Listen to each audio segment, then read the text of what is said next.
Okay. I'm running around like a madman because I'm leaving tomorrow. I'm gonna listen in at least and Well, we throw in my appreciate 2 cents when I can. your participation and commitment. Yeah, that's committed. That's what I should do. Hi, You don't get everybody. You don't get a camera though. It's unfortunate for all of us.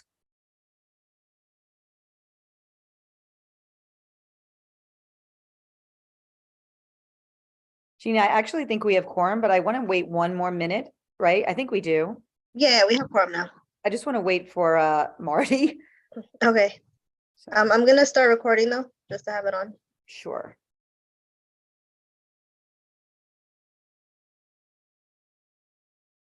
We'll wait two seconds. We'll wait 2 seconds for Marty.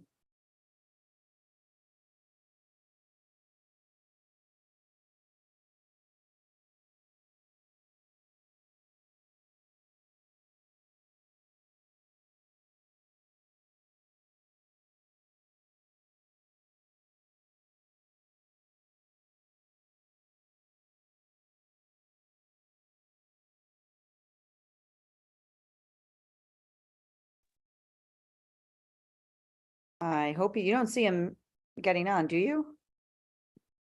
No, I haven't seen him join yet. All right. You know what? I'll shoot him a quick text and then I think we could start. Okay.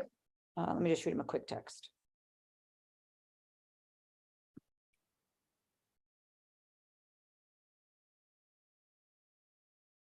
Oh, Robert has his hand up in the public. Do you want me to bring him over? Not who does? I'm sorry. Robert Atterbury, HRPT. Oh, yeah, because he's I mean, he's last. I think he's the last agenda item, right, for presentation. Yeah.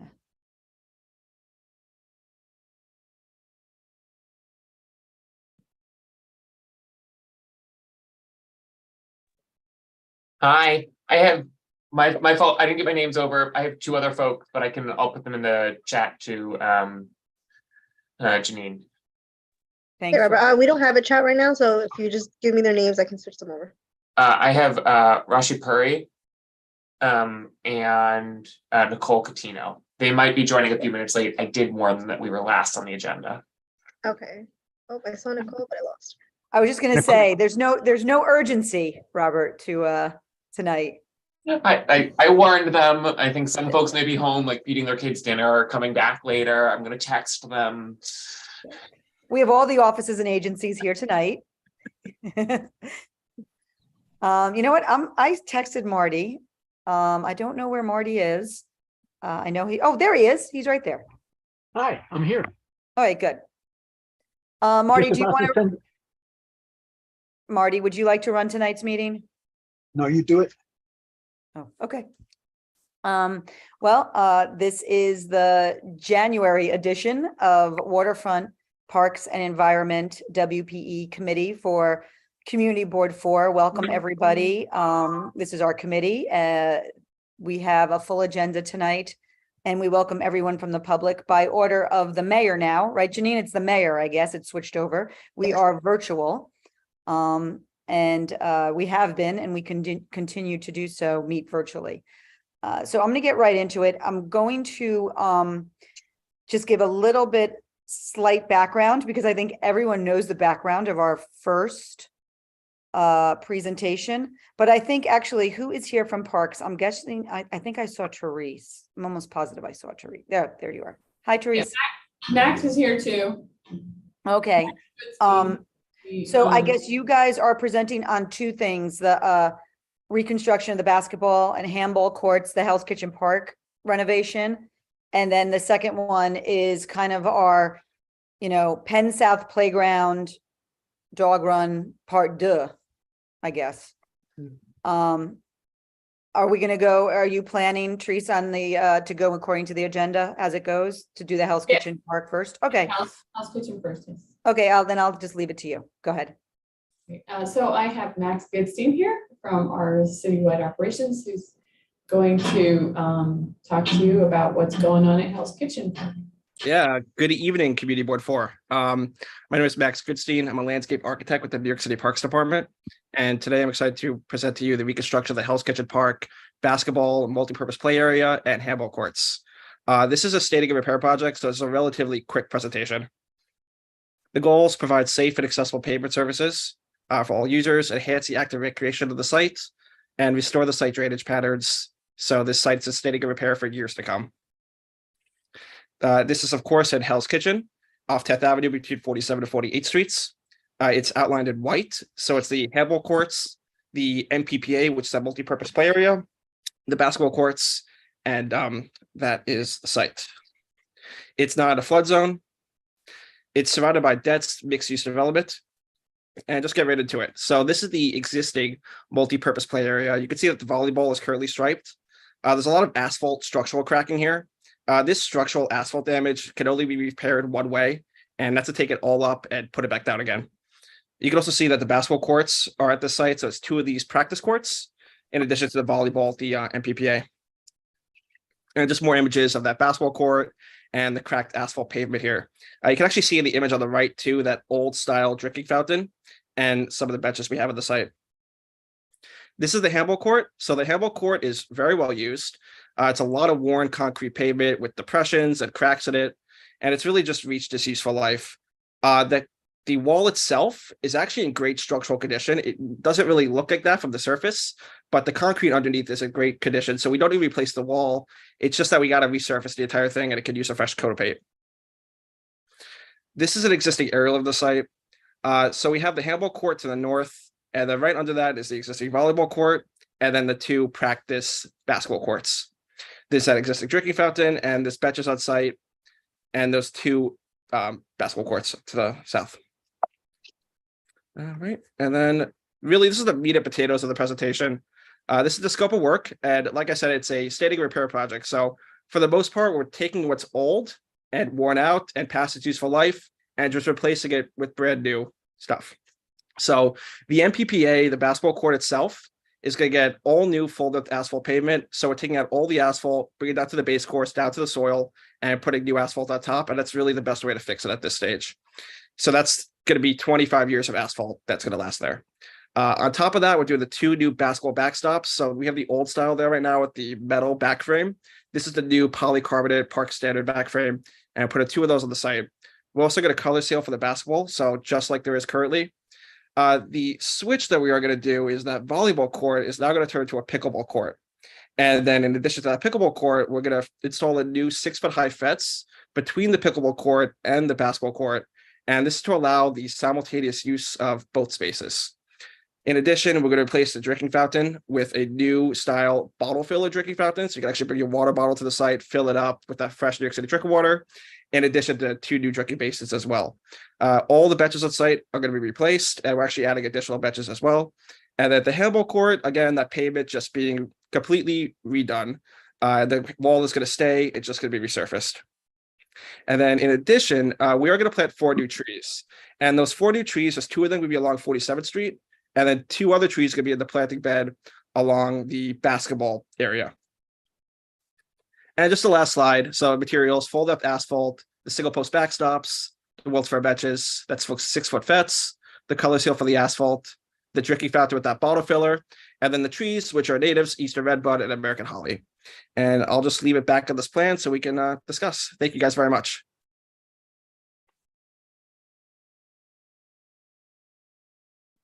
Thank you, Max.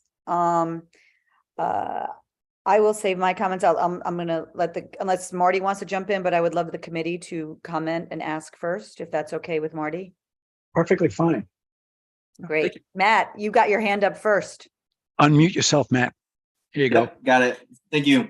Thank you so much for this presentation. It looks great. I was just curious about the timeline, when you anticipate to start construction, how long it would take, and then do you anticipate during the construction of this area of the park, any other parts of the park may be closed to do the work? So like the playground area. Yeah.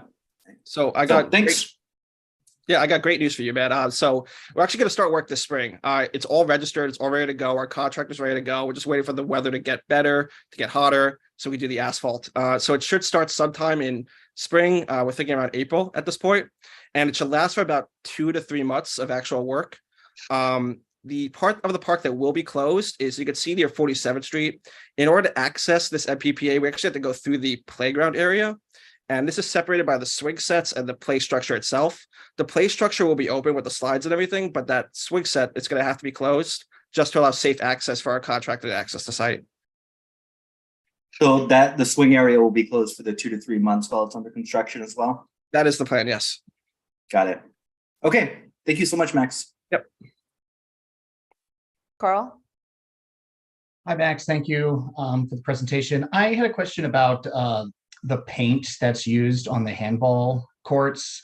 I think we've seen in other areas where we have these that they get worn down really quickly, especially over at Matthews Palmer. It seems like that wall is constantly deteriorating. So I'm wondering what kind of maintenance plan there is to make sure, as soon as this isn't beautifully repainted, that it's not going to crumble in just a very short period of time.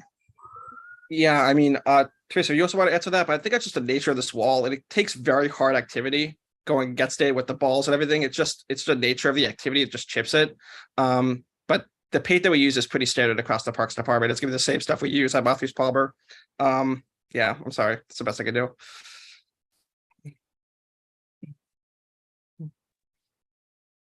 Carl, anything else, or did that, are you looking for, I mean, I was just wondering if there's like how often it will be, touched up or refurbished once it's painted, because it happens pretty quickly, and would hate to see the beautiful work, not be taken care of. Definitely noted. I can speak to that. So we're going to take the wall surface down to the base and repaint, with a primer. It's going to get redone completely. Matthews Palmer is a special consideration because we had to paint a different color on top of a different type of paint, and it wasn't brought down to the base before we painted that white on it so that they could have a film screen. So it was just a better type of paint that we needed to use at Matthews Palmer, and I think that was done this year.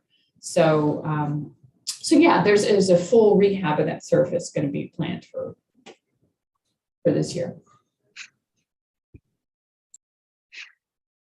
Thank you. Candace? Thank you guys for your presentation. I had 2 questions.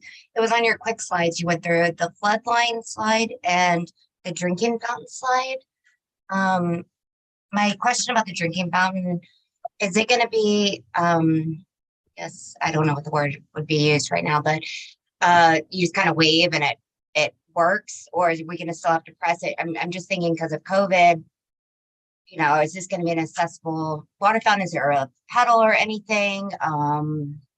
Or is it, I know the water fountains, usually with the bottles at the offices, they have it where it's automatic, but is the water fountain going to be automatic, or is it still going to be a press? It's still going to be a press. Okay. And then my second one, on the flood line. Could you go Yes. back to that slide? Yeah, of course. Okay. I asked this just because of the asphalt, and you said it's 25 years. And I know the water is receding, and we have a whole thing that's going to happen. The flood line, is there a different type of asphalt maybe we can think of to use for the courts, or is this just, I'm just trying to think ahead. I know it's 25 years, but things are really going faster than I guess we're expecting. So Yeah. So the type of asphalt we've been using recently is this asphalt that has a lot of recycled material in it. And this is really where the industry is going as well. Asphalt's one of the most recycled materials in the world, and it's very easy to recycle it. So slowly over the years, we've been increasing the amount of recycled material in our asphalt. So this asphalt we're going to use has a substantial amount of recycled material. And then the very top course of the asphalt is very, very fine and very finely graded. So we're going to ensure that grade really slopes down to the drainage, and it doesn't puddle and doesn't go into the asphalt itself. thank you. Yeah. Roberta? Hi, thank you for the presentation. It appears that there might be, I don't know if you could go to the slide where you show the configuration of the park. So it seems like you've done a bit of reconfiguration of the park, specifically to ensure that there's some division between like the handball, pickleball, and basketball portions. And I'm curious if you could explain the ways in which you went about kind of separating those areas, and if you have prior experience making these sorts of divisions and ensuring that all three of these activities don't conflict with one another. Yeah, so the handball court itself, that's separated by that very high perimeter fence, which is about 16 feet high in the air. So that's remaining the same. And that's also separated by the gate as well, with the 2 steps going down into the multi-purpose play area. So, our multi-purpose players around the city, they're really built to have multi-uses at all times. Some of them can't have simultaneous use at the same time. This court, we're trying our best to really facilitate the simultaneous use of the pickleball and the basketball court at the same time.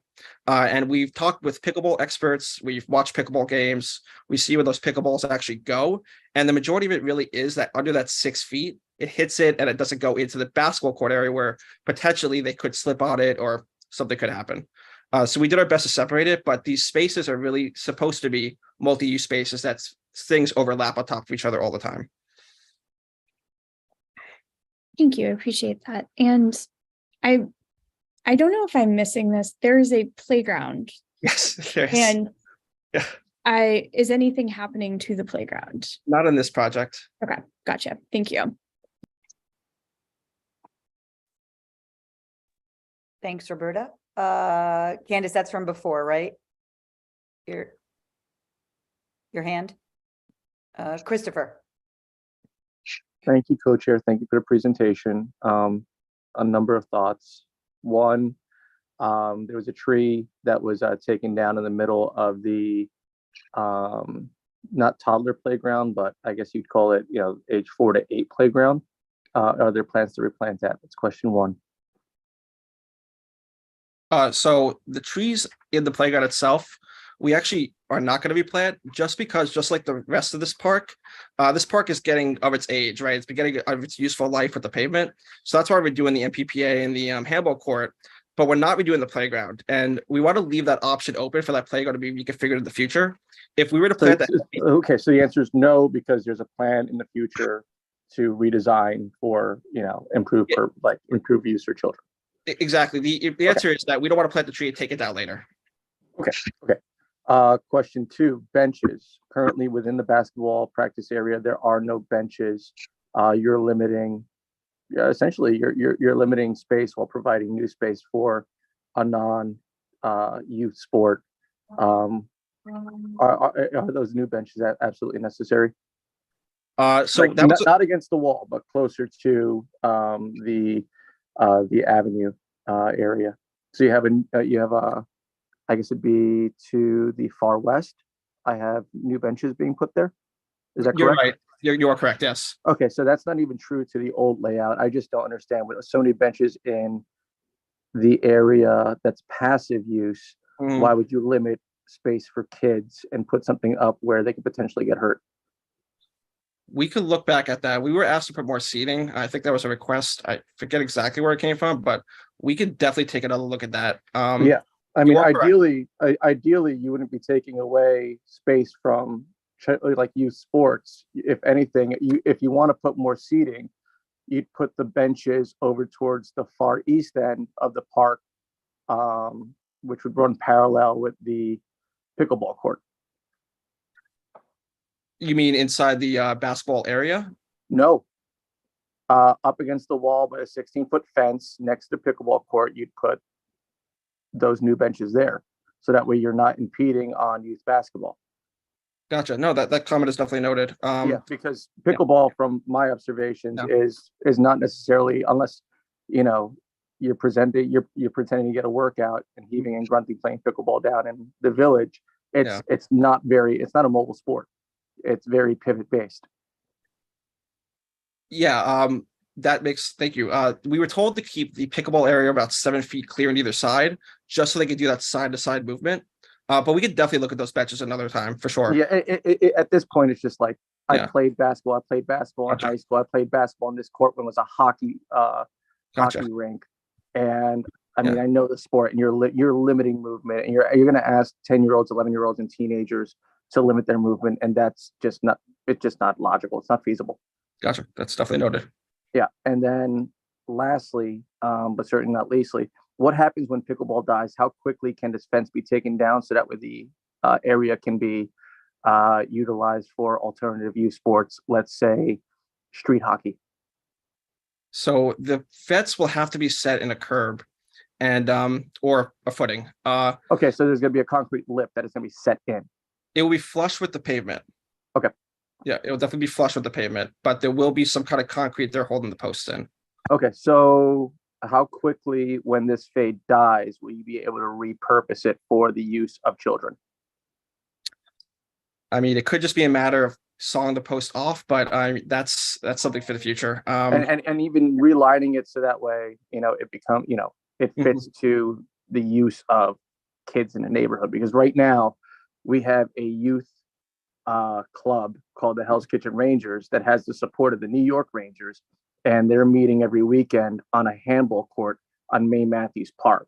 Now, once again, I bring up hockey because that rink is, to its historical use, was used by the Mullen brothers. I'm not sure if you're familiar with the Mullen brothers, but they're like Hell's Kitchen hockey gods. And one of them actually, both of them played professionally, and one of them almost played for the gold medal team at Lake Placid. So hockey is definitely a sport that is taking its roots, and street hockey necessitates just as much space as pickleball. So if in the future, and I anticipate that this sport dies very quickly, I would like to see something that is friendlier to the children in the neighborhood that are currently using spaces that are allocated for handball for a different sport, or a friendlier space for that sport that they're playing currently right now. All right, that's noted as well. So essentially what I'm saying is that it's nice that you have pickleball here now, but most people who move into Hell's Kitchen leave Hell's Kitchen, and the fad's going to go with them. So I would like there to be an alternative plan for youth sports.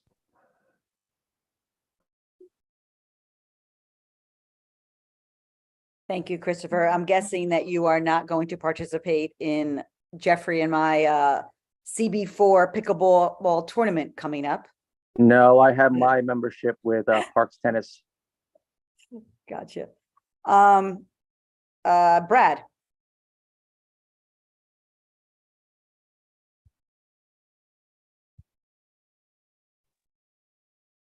I know you're there, Brad. Are you? Why don't we go to Katie first, and then when Brad comes back to maybe Katie, I see your hands up.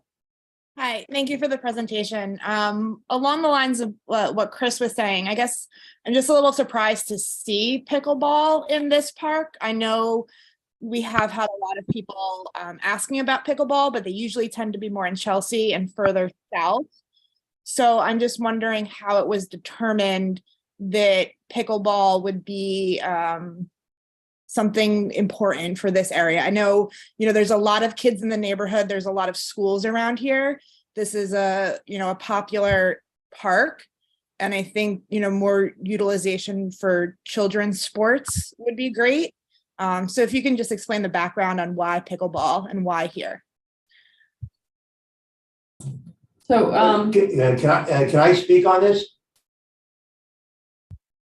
Of course, Steve, go ahead. Yeah, this is Steve Simon. I'm the Manhattan Chief of Staff at the Parks Department.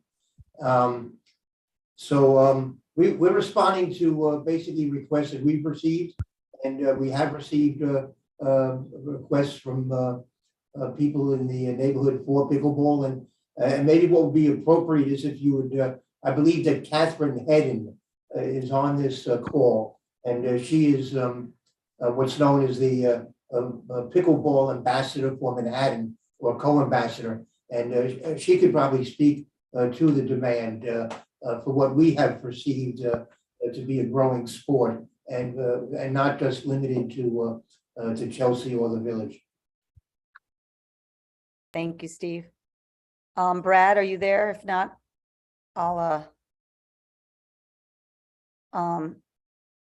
Yes, I'm here. Sorry, couldn't Oh, find yeah, my button. no, go ahead, Brad. Go ahead. How you doing, Steve? Thanks, guys, for getting this done.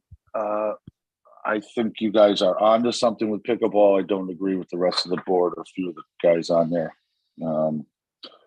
But the basketball court, is it possible if you go around, just do a simple search, which I just did in regards to markings for a basketball court, where there could be hopscotch put in behind there off the line, some other lines for games, shooting games on the basketball court, maybe a bit more dynamic because they can't get a full court. Doesn't look like you could fit one by the fence where the new pickleball court's going. But a little bit more creative that doesn't cost a lot of money might be an idea I like to throw out there. Yeah, we could definitely look into that. It's Well- just paid, so we could definitely look into that. Well, I think, Max, I think that's something that, actually, if I can respond to a couple of earlier comments about the play area. We are talking to Councilmember Botcher about redesigning that area and possibly getting funding in the new budget. So that could be a work that would be done at a later point, as Max expressed.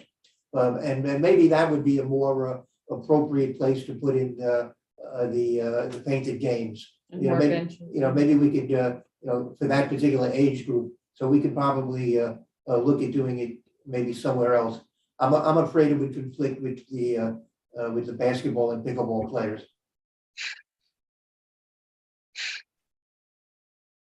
Brad, did that answer your question, or do you have another one? Well, I mean, look, you guys run parks all day long, we get it. But there's that whole strip behind there. These aren't used all at the same time. They're used at different times. I think there should be a little bit more planning that's affordable on that pavement, because we don't know when that park's going to get done. And in the past, when a park gets ready to be done, Steve, as you know, we're talking 4 to 6 years. So No, it'll be less than that. But that's wonderful. Depending upon when we get the money. Right.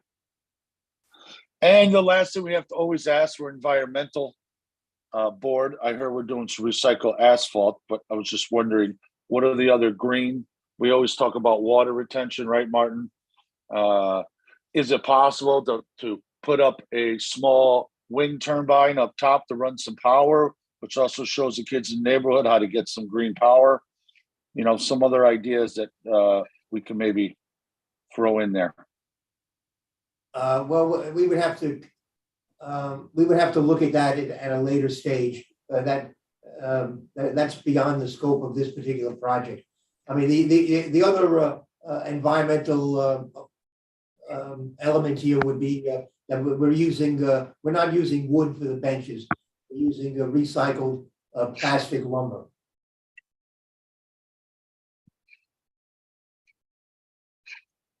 Thank you. Brad, anything else? Brad? Thanks, Steve. Thanks, guys. Okay, Sally? Oh, and excuse me, and let me mention the bottle filler. The bottle filler is also an environmental element. So that people don't have to buy bottles of water all the time. Sally, go ahead.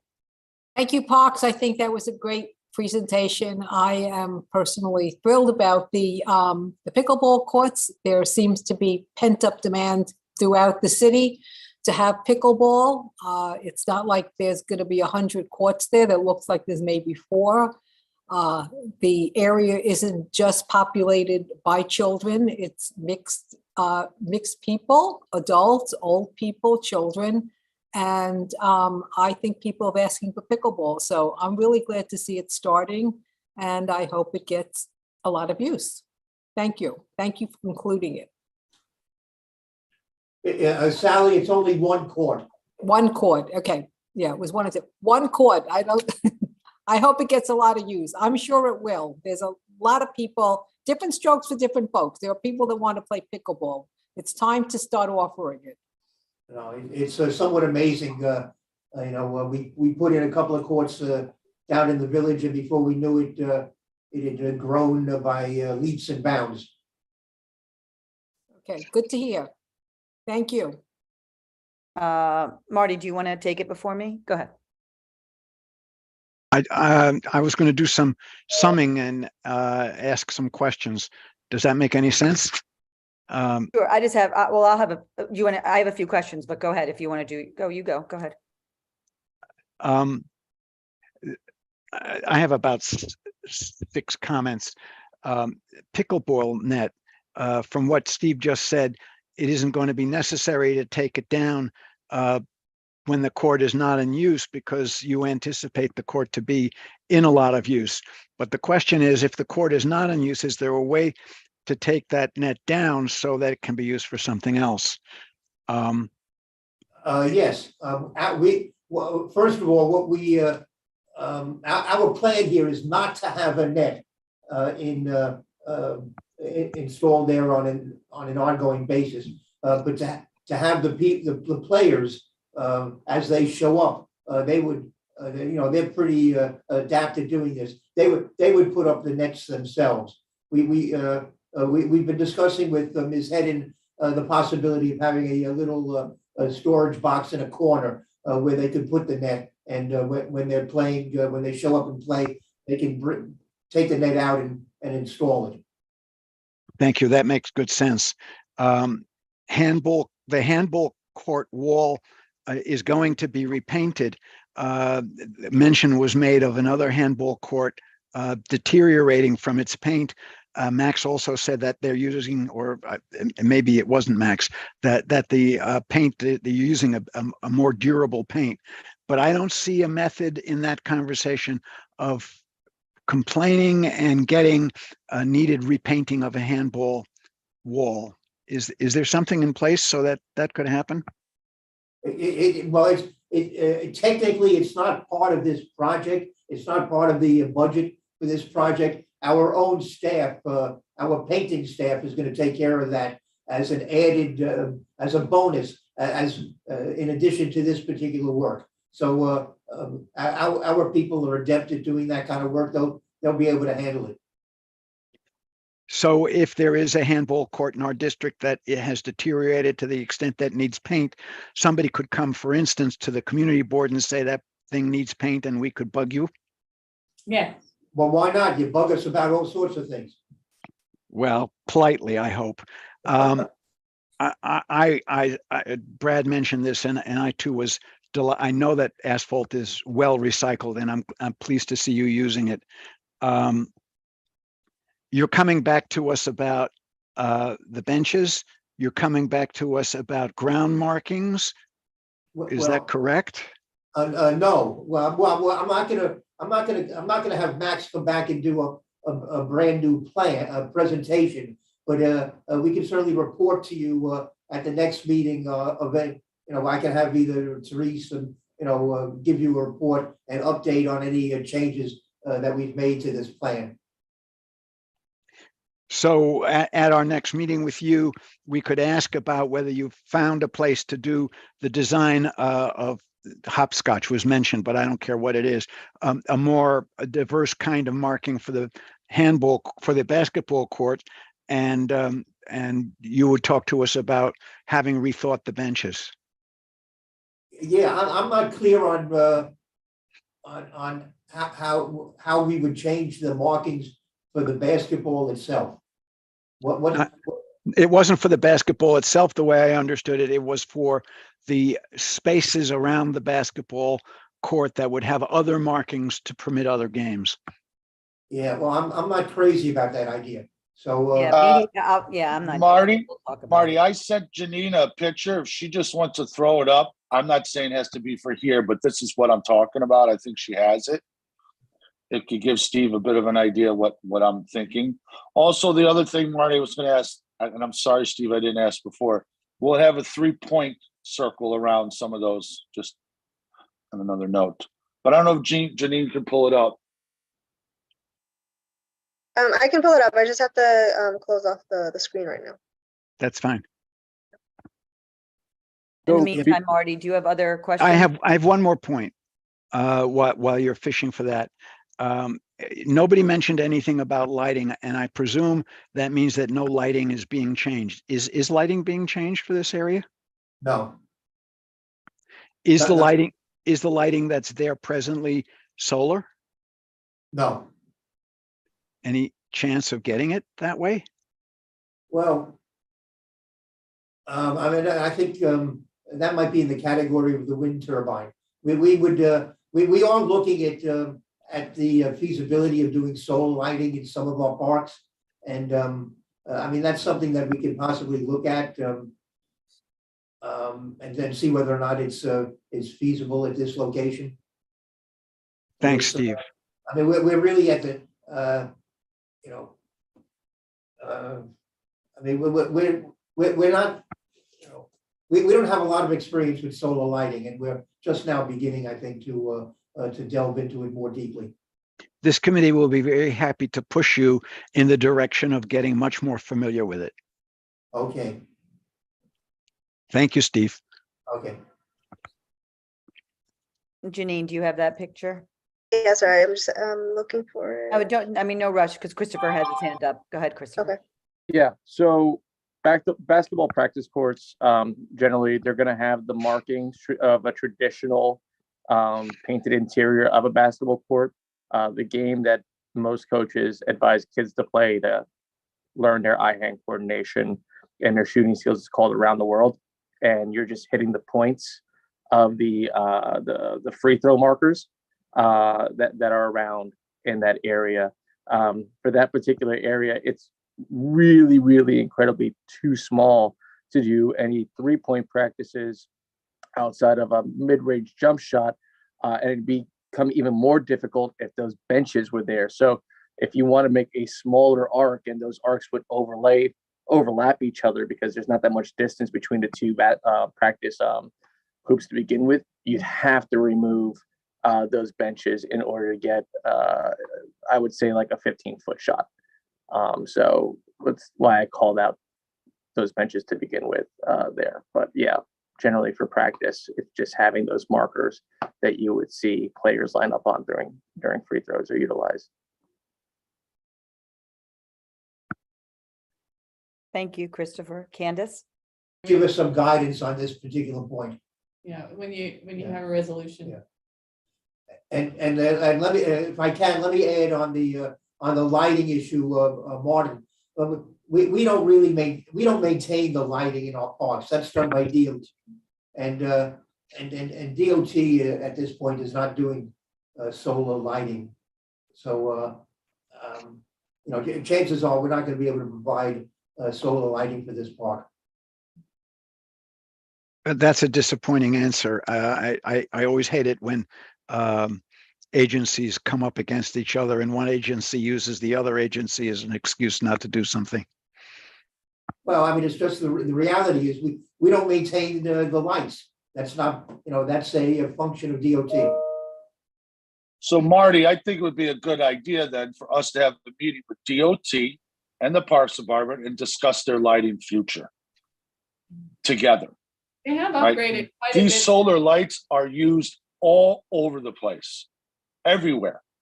So it's a little stem off the light. But I get it, Steve, and I think, Marty, maybe we invite both of them back to discuss their future plans for the lighting. I get it. All right. This Thanks, is just Brad. an example of a court, and to what my other chair was saying, you know, some type of shooting game, just a little bit more active. This doesn't cost a lot of money to come up with a design for some more activities on a flat surface. So just something to think about. All right, well, they'll forward this to us. You heard that? You heard that request, Brad? Janine Well, has it. Janine can forward Janine it. has you can send it. Okay, good. Candace? Again, about the water fountains, I kind of feel like they were both the same height. Were there different sizes on the water fountains? Was one for kids and one's for adults, or they're both the same height? Yeah, one basin is lower than the other basin. Okay, thank you. And they would also, it would also be accessible for people with disabilities. Just if they want to refill their water bottle, not if they want to take a single drink. No, if they wanted to get a drink. But I asked if that would have been, well, I guess, okay, there would have been a push. Got it. Leslie, I have one more comment before you sum up. I really wanted to thank Max for his rather rapid but clear presentation. Thank you. Thank you. Thanks, Marty. I just have, I mean, we covered everything. I just have one or two questions. I do want to jump on the solar lighting thing.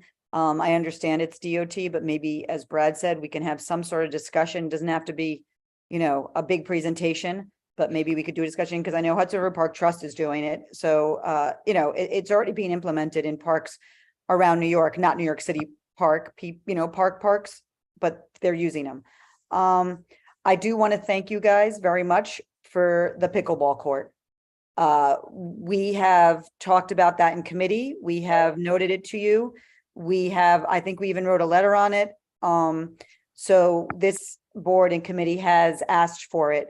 And we are happy that you are responsive to our requests. I think there is, with this park, it's great because there's a child section, there's a toddler section, there's all different sections. And I don't want to leave out the young adult to middle age athletics that need to be had around the city. So I think pickleball here is actually good. And I do think sometimes if you build it, they will come, and there is a need for it. And you can just read any New York Times, New Yorker, New York Magazine article about the jostling for it. The one thing thank you for at least keeping some seating. You know, if Christopher has other ideas, I think that's good, but I think we do need some seating around the court. I don't know how, you know, as far as the measurements, how that works, but thank you. The one thing I am disappointed in, and it's a much bigger picture. We have worked with you guys really well in the past of noting our requests. Our budget request process every year is very lengthy. It's very detailed. We have so many parks that need to be renovated before this park. And I'm a Hell's Kitchen person, so this is one of my parks. But we have asked you, and in order, DeWitt Clinton, Matthew Palmer, Gutenberg Playground, the sidewalk, McCafferty. But why was this park all of a sudden thrown in there, as this is going to get the big redo, when it wasn't even, I don't even think it was on our list. It wasn't even on the bottom of our list. I'm just curious why this was chosen as the big redo when we have so many different asks, and our statement of district needs.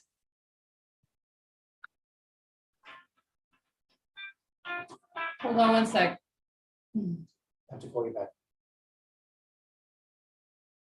Well, you know, first thing you have to appreciate is that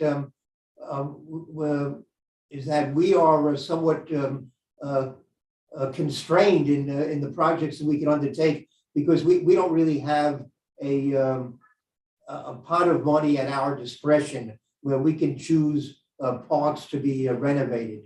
You know, except for the mayor's community parks initiative, but which doesn't apply in this case. So this is not in the scheme of things, this is a pretty modest project, which was funded by Councilmember Johnson and Council Speaker Johnson, and now continued by Councilmember Botcher. So we are, and you mentioned Matthews Palmer. Matthews Palmer was, underwent a major renovation several years ago, and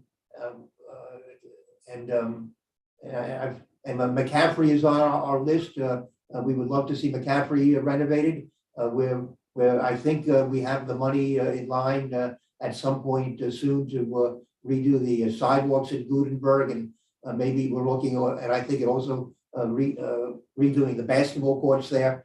But I mean, we are in conjunction with the council member. We are trying to address and DeWitt Clinton, the council member has put aside money for DeWitt Clinton. And hopefully we can start to talk about a project that we can do there, but I'm hoping to get even more money for DeWitt Clinton, because there's a lot to be done in that playground area with the including the basketball and handball courts, and I hesitate to mention it, but there's also an area at DeWitt Clinton where we can have pickleball.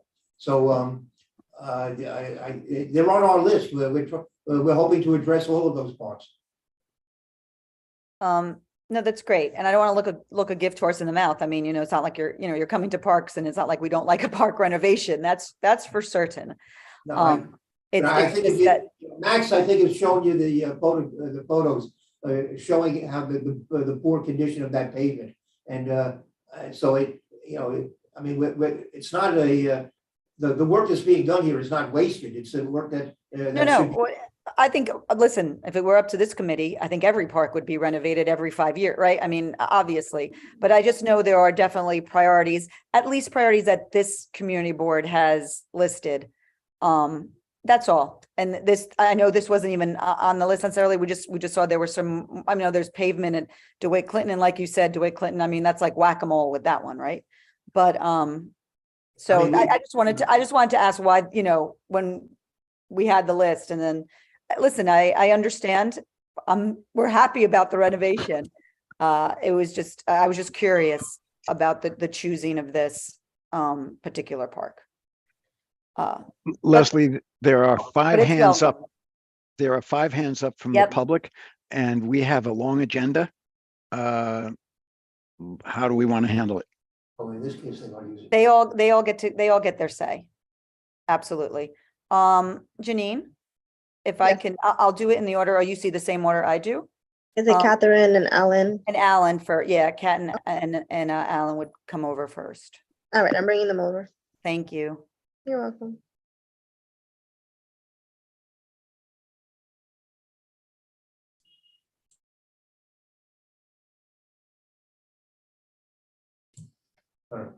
Son.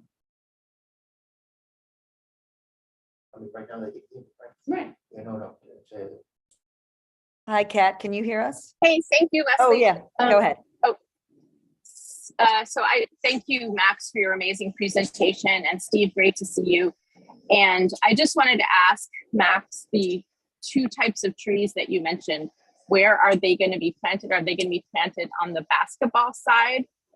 And is there going to be a new fence that divides the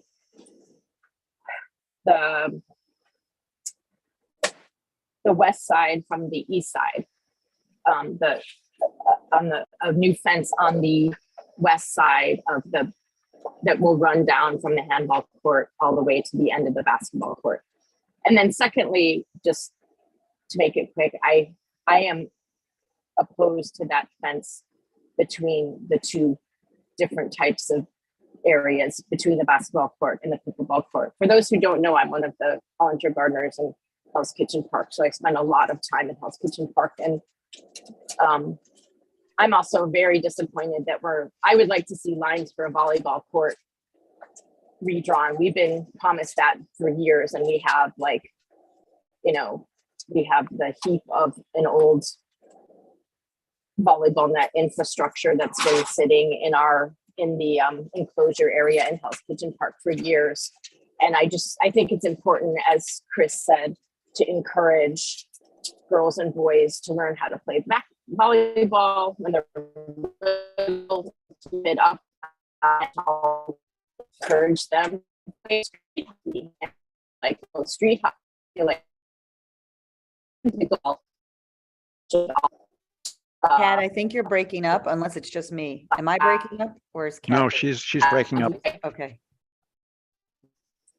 Okay, so I would just, if you can hear me, I would just advocate to have volleyball lines drawn, as well as street hockey, in addition to pickleball.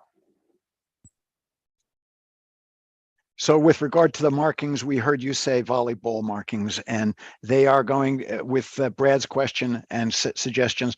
They're going to reconsider the way the markings have been made, and they're coming back to tell us what they've decided. I think I heard that part of the conversation correctly. Yeah, And thank you, street hockey Marty. as well. And then my other question was for Max about the which side the trees are going to go on. Are they going to go into my plot, which is on the west side of that fence, or are they going to go within the current basketball mixed use area? So they're gonna go inside, I guess, your plot over there on the west side of the fence. Hooray! Okay. Yeah, there's two of them over there. And then Yay. two of them also at a planting bed near 47th Street. Oh, that's wonderful. It looks great. And those extra lines are just an ask because we've had that volleyball infrastructure and I would love to see kids playing volleyball in there. And I just feel like we need it spruced up, so they will. And I do think you should reconsider the fence in the middle. For one thing, I feel like the kids are going to climb it to divide pickleball from basketball. They climb everything in there. So thank you so much for your amazing presentation. Thank you for your comments. Thanks, Kat. Alan? Thank you, Chair. Teresa, Steve, thank you. Not too long ago, there was reports in the newspapers about people using the public parks to make money off of this pickleball thing, classes or maybe even running games.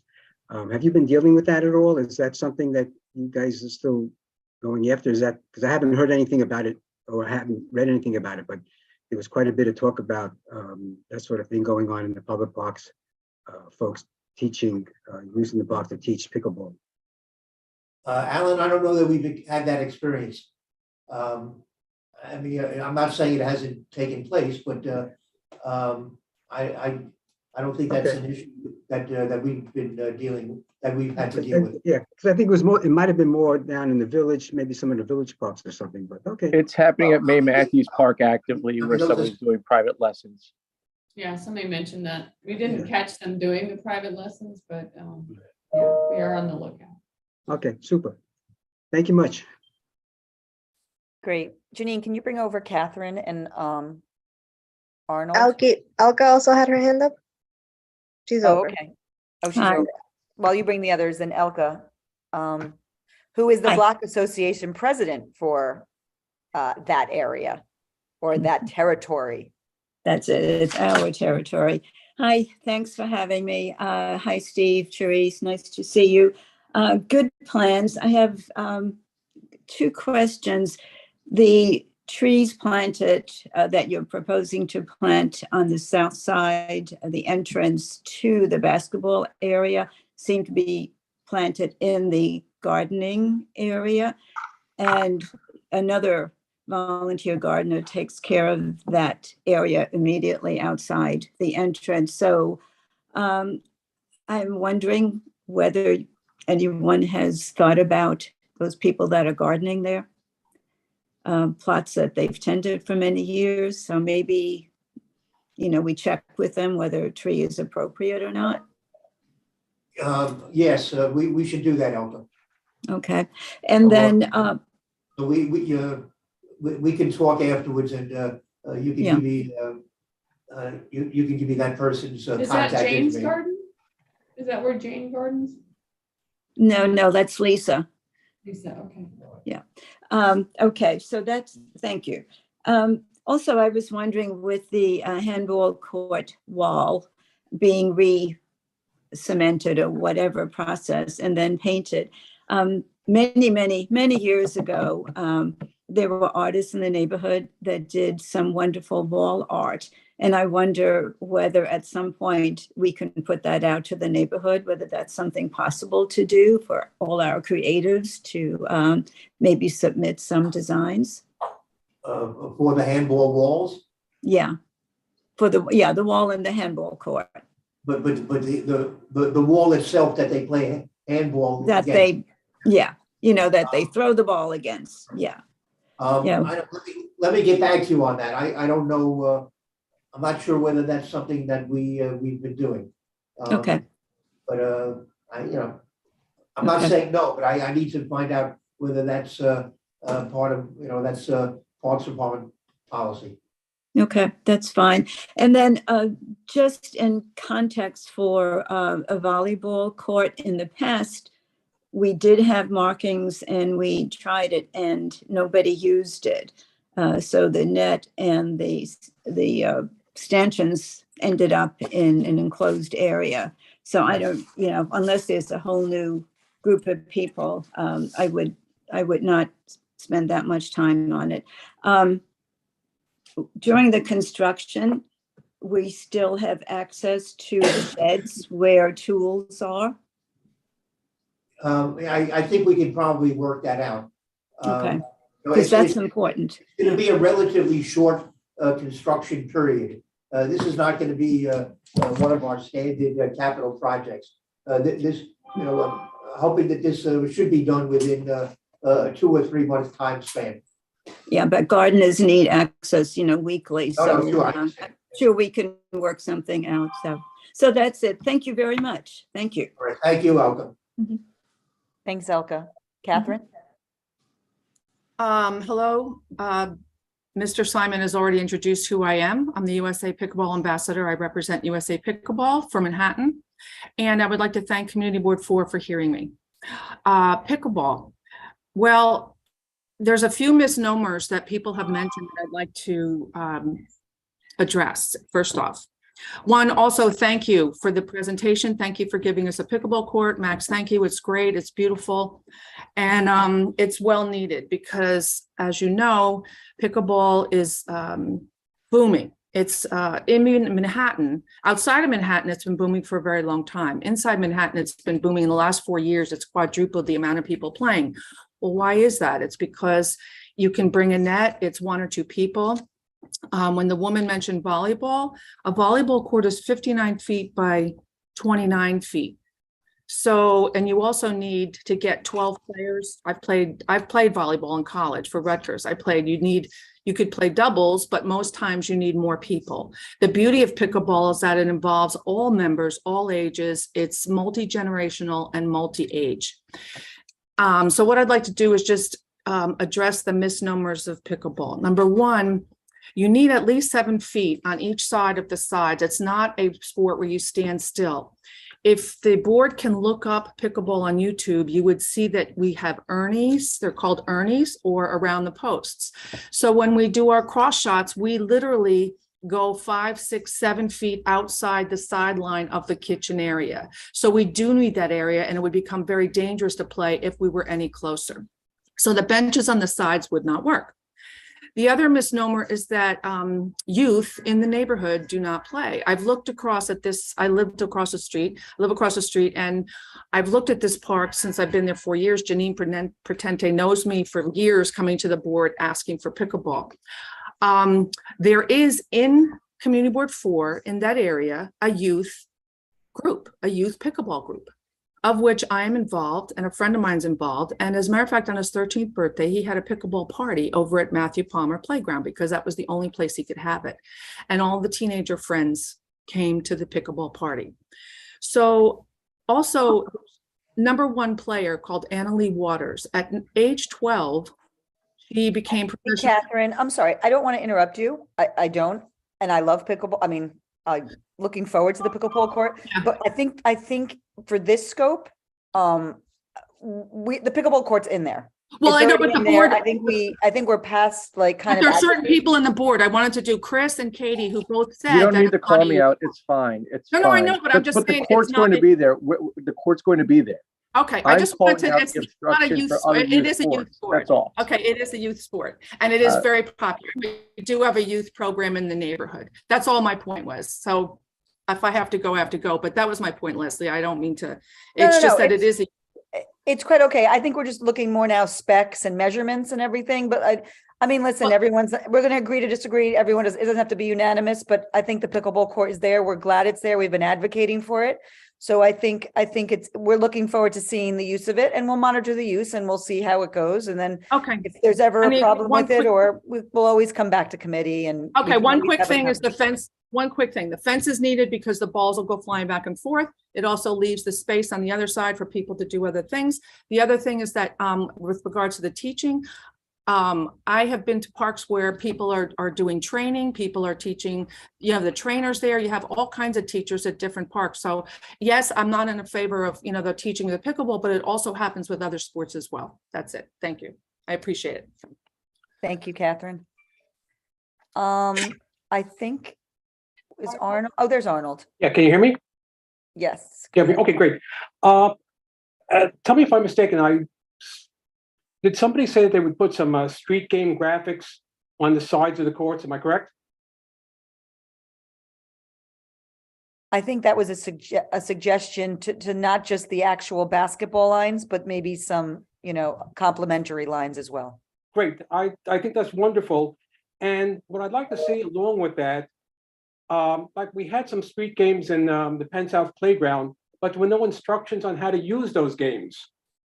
So I'd like to see some signage, metal signage up along with it to tell kids who have never seen a hopscotch or never seen these games to do this. And what I'd like those signs to do is have QR codes on them so that a small sign with your smartphone can be pointed at it. And you could have 100 different games that you could see on that sign because your QR code will bring up a menu. Can something like that be done, Steve? Well, I think that may be a good idea for Penn South, which is going to undergo soon a complete reconstruction. And at Penn South, I think we have space for something like that. So Stop, Mom. Okay, Steve. We were talking just a sign. I'm talking about putting a sign on a fence that says this. No, he's talking about the courts, I'm the talking- space for the well, courts. I'm talking about the painted games, the sign. Okay, okay. We'll get the painted games at Penn South, but can we get the signage also? And I think in this case also, right now, there's not a lot of instructions with things. With a sign there with a QR code, pickleball instructions, for instance, can be put up there and you could see the pickleball instructions by just pointing at the sign. It would take no electricity to do so. All right, all right. It seems like a good idea. We can look into that. Thank you. One more thing here. Can people play volleyball still on the pickleball court? Well, it's a different dimension. So I don't think it would work. Okay, thank you. Done. Thank you, Arnold. And thank you to everyone else who contributed. So you have all our notes, Parks, right? Actually, you know what, for a lengthy conversation, it wasn't really that many notes. There's a few about the benches, there's a few about the spacing and the fences that I think you can get back to us on. Unless anyone has any ideas, I don't necessarily think that we need a letter for this. I think it was an update. I think that unless someone has a different idea, Marty, I will put the ball in your court. Well, Max, are we presenting this to PDC? We are not. Oh, okay. All right. So do you need something from us, Steve? We can't. I mean, if you need. No, if we're not presenting this to the Public Design Commission, we don't necessarily need to have a letter.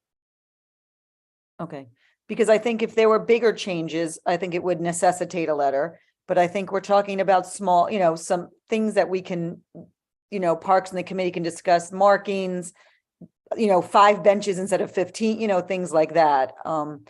But Marty, go ahead. You're on mute, Marty.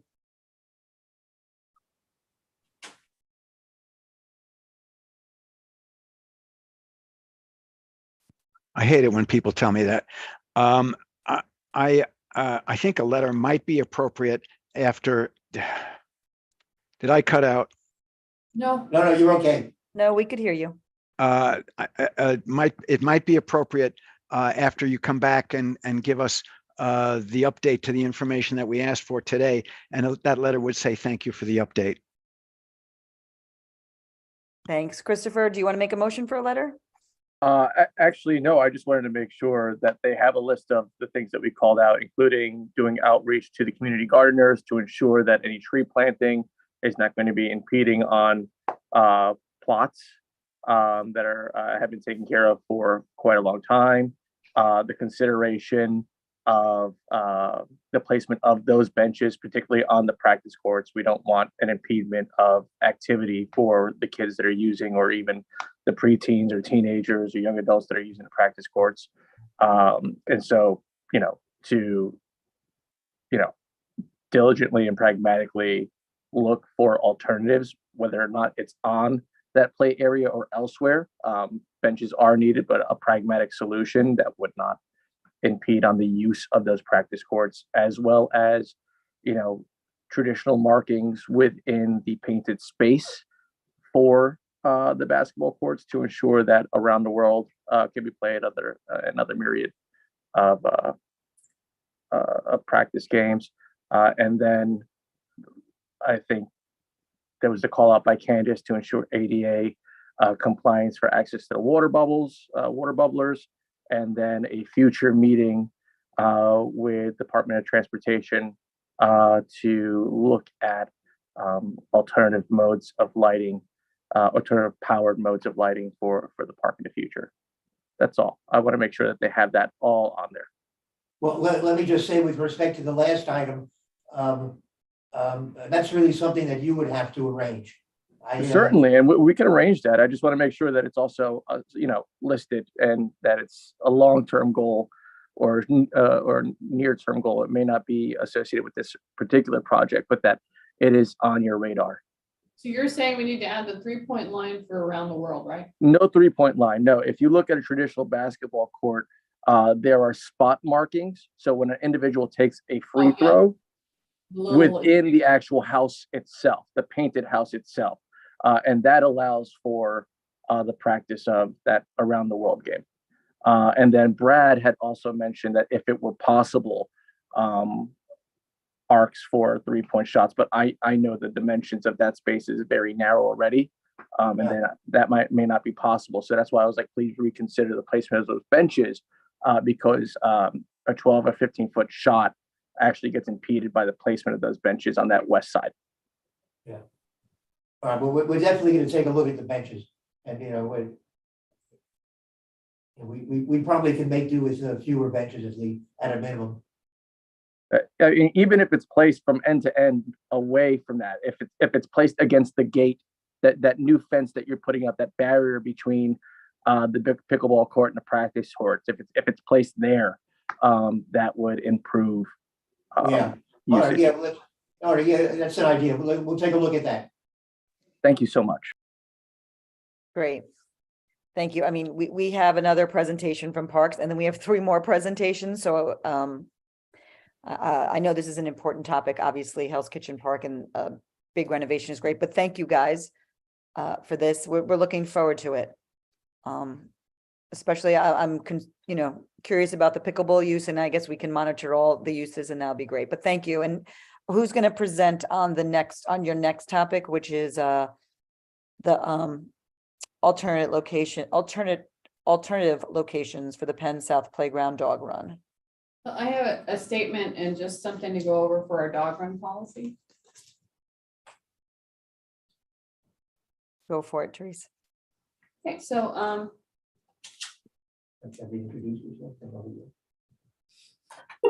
yeah. Hi, I'm Therese Flores. I'm the regional manager for your area in CB4, and we're discussing. Sorry to interrupt, Therese. What's the chance of you moving closer to the microphone? Do you hear me better now? That was better than was before. Yes, thank you. Okay. So we anticipate receiving the letter from Community Board 4 that was approved last board meeting, requesting that we close the dog run at Penn South and immediately. So as you previously promised, we had given serious consideration to the board's request. And we also had taken into account the similar requests that we had from members of the public. So we respect the request, and we plan to close the Penn South Dog Run by the end of next week. And the additional fencing and gates that we installed will be removed, and a sign advising dog run users of the closure will go up very soon. So Councilmember Botcher's office will be reaching out to the dog run users to inform them that they should retrieve various items that they have stored there and placed at the dog run. And as the council member and the board have asked us to look at an alternative site in this area, we're now considering the possibility of using 3 of the 6 handball courts that are in Chelsea Park for this purpose. So we'd like your feedback before we pursue this idea any further and the board's support. So to having community support and the support of the board is key to our moving forward with determining the feasibility of having a dog run there. So we also need to have a well-organized volunteer group to help maintain the run.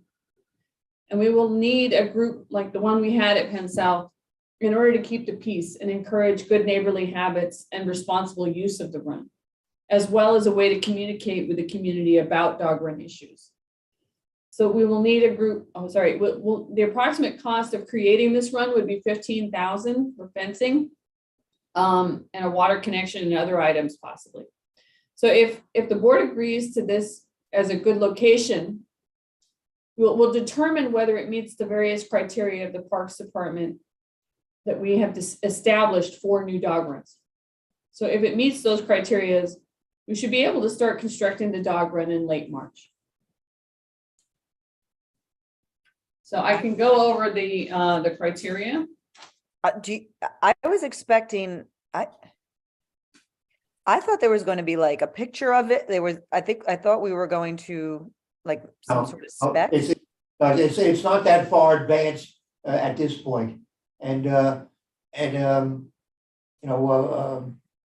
frankly, considering our experience with Penn South, and I think we're looking for some further guidance and support as to whether or not this is considered by the board to be an appropriate location. Well, yes, but yes, I mean, we've been in, we've talked about this, but I think the initial problem we had with the Penn South playground one was that there wasn't, kind of like what we just did with Hell's Kitchen Park, right?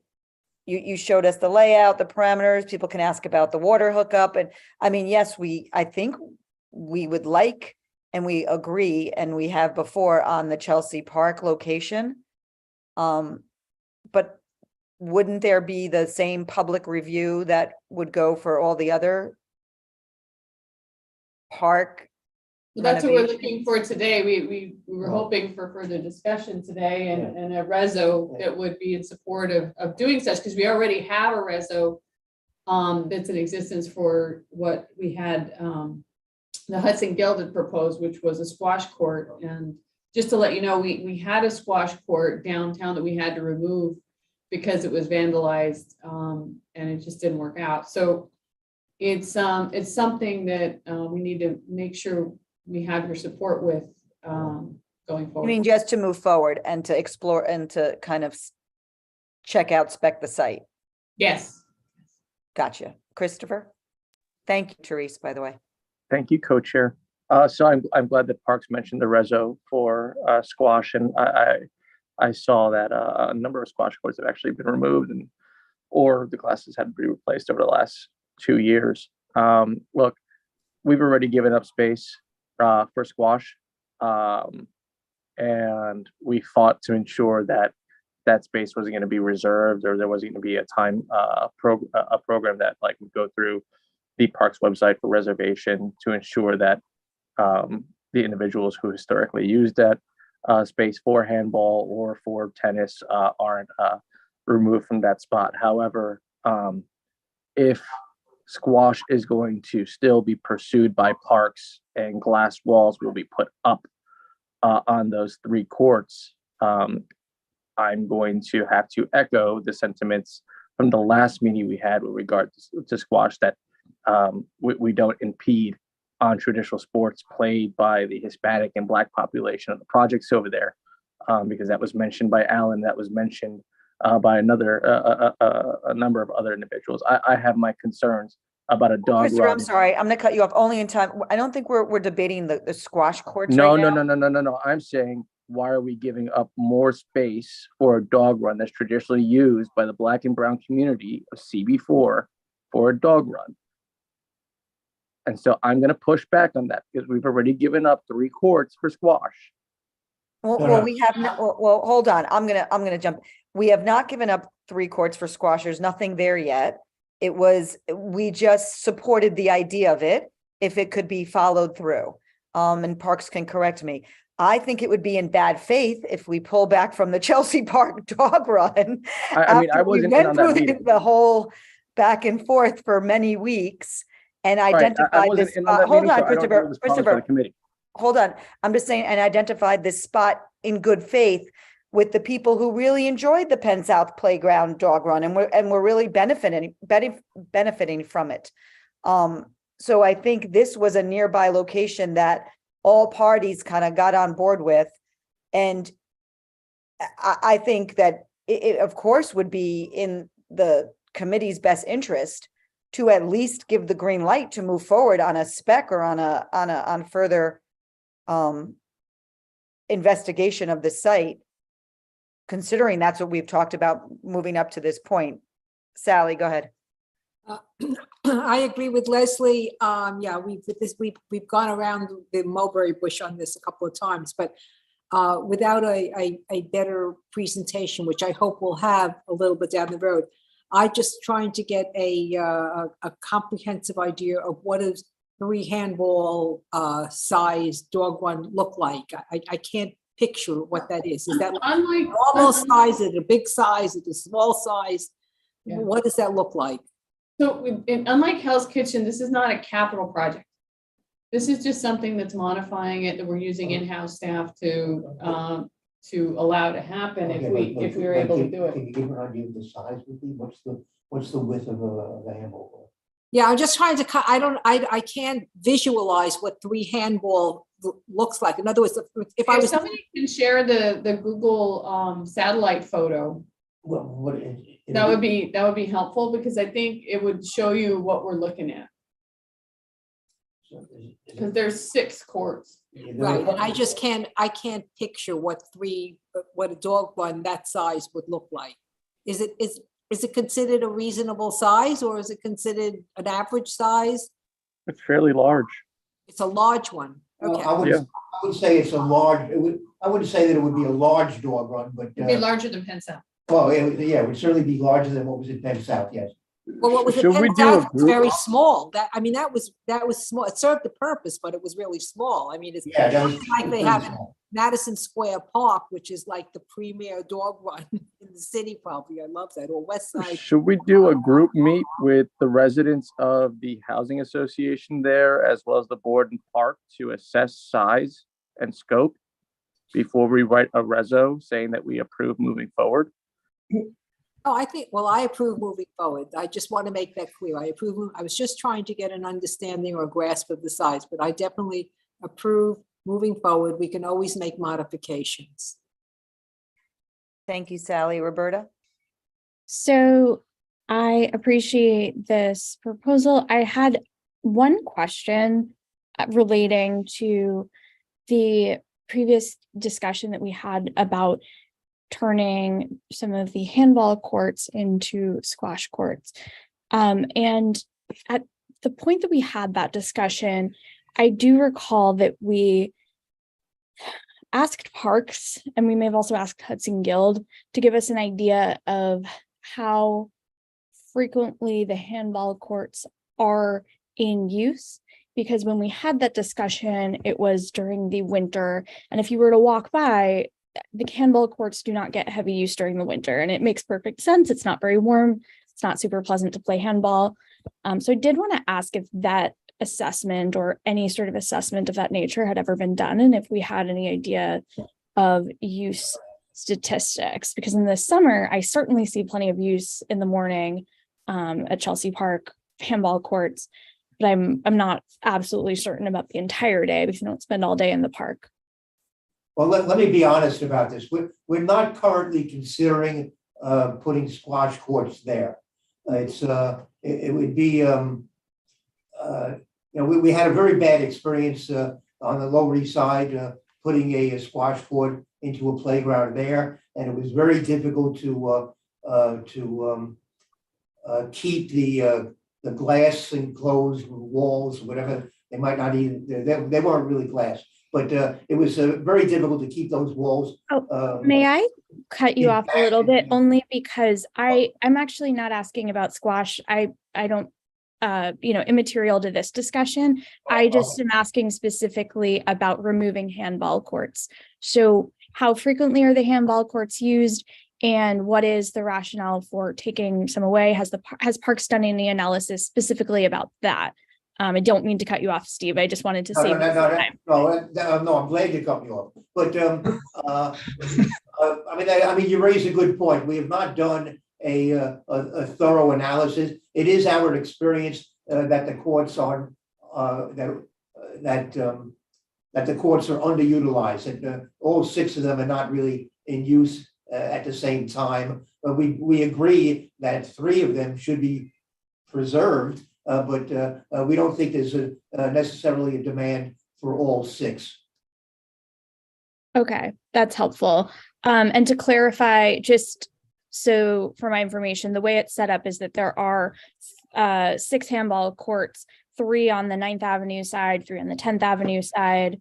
And your proposal, it sounds like, would remove either the 9th Avenue or the 10th Avenue side and turn one of those into a dog run. Is that? Yeah, I believe we're looking at the 9th Avenue side. Okay. I did want to ask additionally whether that space has running water and just sufficient amenities to make a successful dog run. Well, we would be providing those amenities. We would be providing the water connection. And then I had one final question, which was whether or not you had conducted any stakeholder engagement specifically through, it sounds like, Councilmember Botcher's office relating to the folks who are currently utilizing the dog run. Sounds like the office has done a ton of engagement with the folks who are making use of the dog run. I'd be curious to see if people would actually go and use that, current users of the Penn South Dog Run. And I'm curious if you've engaged there, if you have future plans to do so. And if not, I would recommend doing so, I believe. Yeah, well, we may just be speculating because it's relatively close to Penn South, but the council member has assured us that the people who are going to Penn South currently would make use of the one at Chelsea, should we choose to open one up there. Thank you. Thanks, Roberta. And I just want to clarify for people. So if people don't know, I think most of us do. It was just almost exactly a year ago, this committee and MCB4 sent a letter to Parks regarding a presentation that Hudson Guild had with Open Squash, which was Open Squash is a private organization that promotes squash.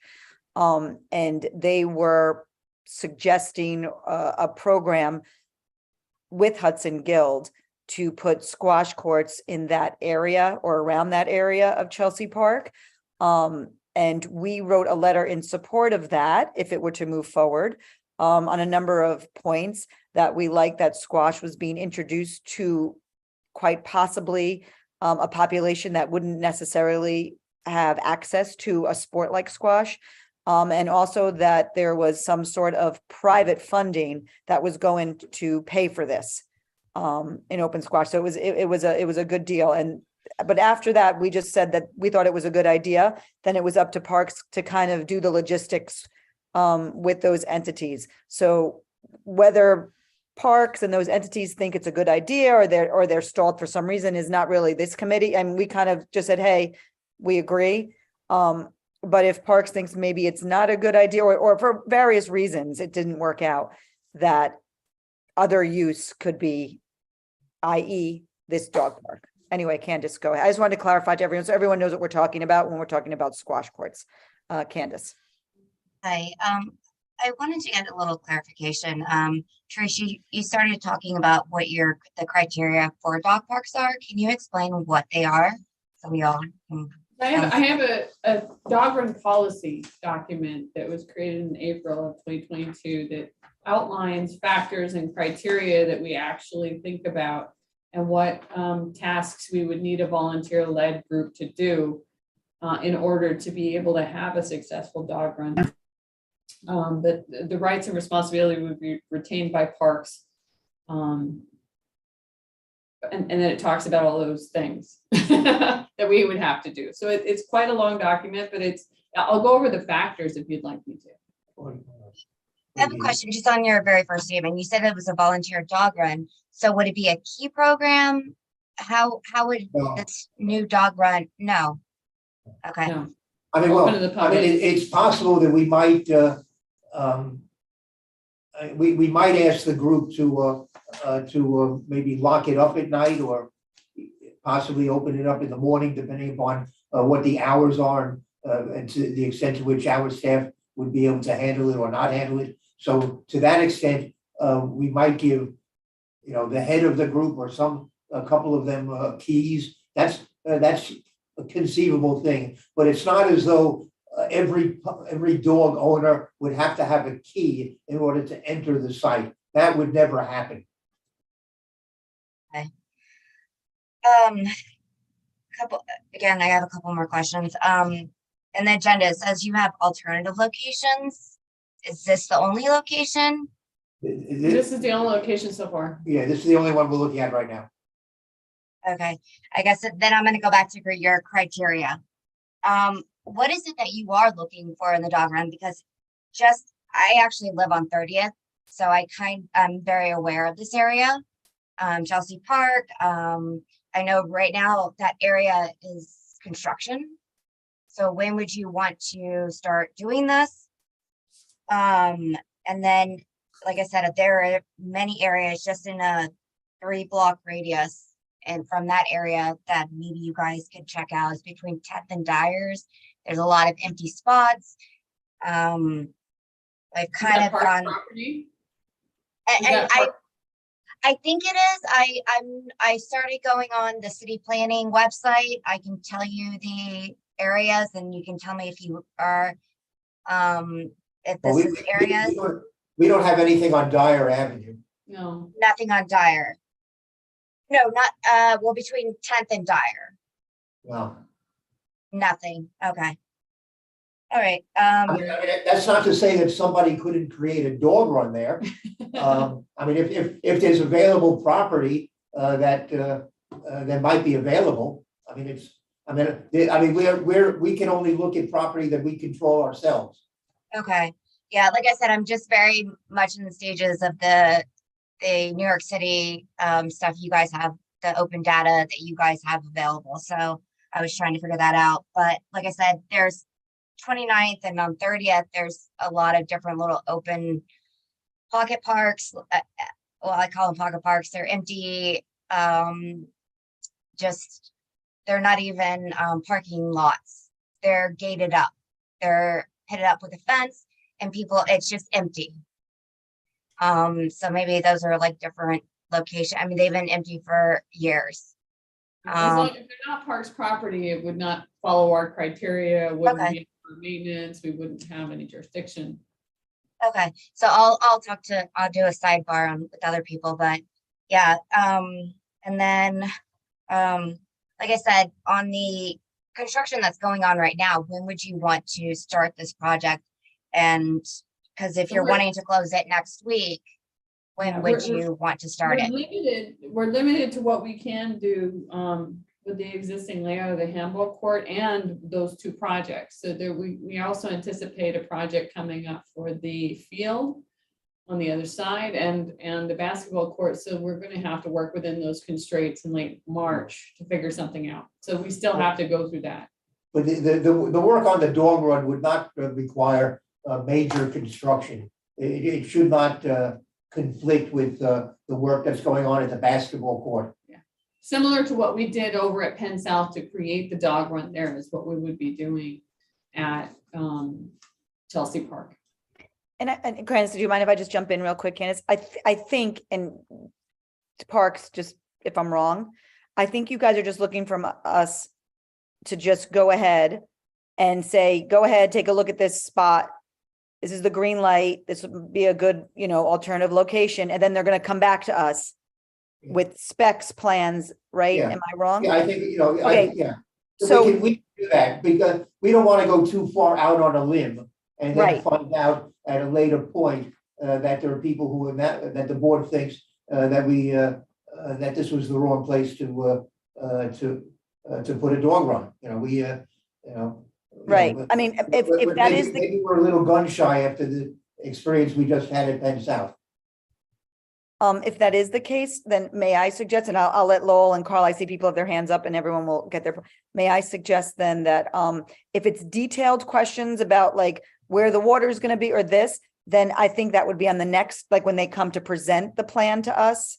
Yeah. I'm just guessing, but Candace, does that make sense? I don't know. I don't want to cut you off or anyone No, off. no, no, it does. It does. I would ask questions more, but time constraints. So Yeah, no, and we will. Certainly, anybody who's got a question in the interim can always just pick up the phone and call us or send us an email. You don't have to wait another month before you can ask us a question.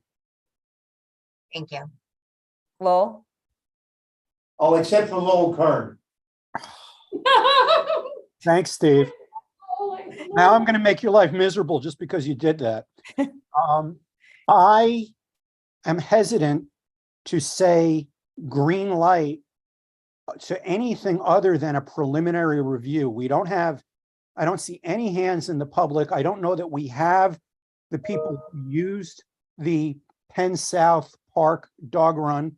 If they're with us and they think this is a good location, I think we're just, throwing darts here, hoping to find a location. I think we need feedback from the community that was using that dog park and that would use this one before we can give you any kind of green light, Steve, to do anything more than preliminary sketches.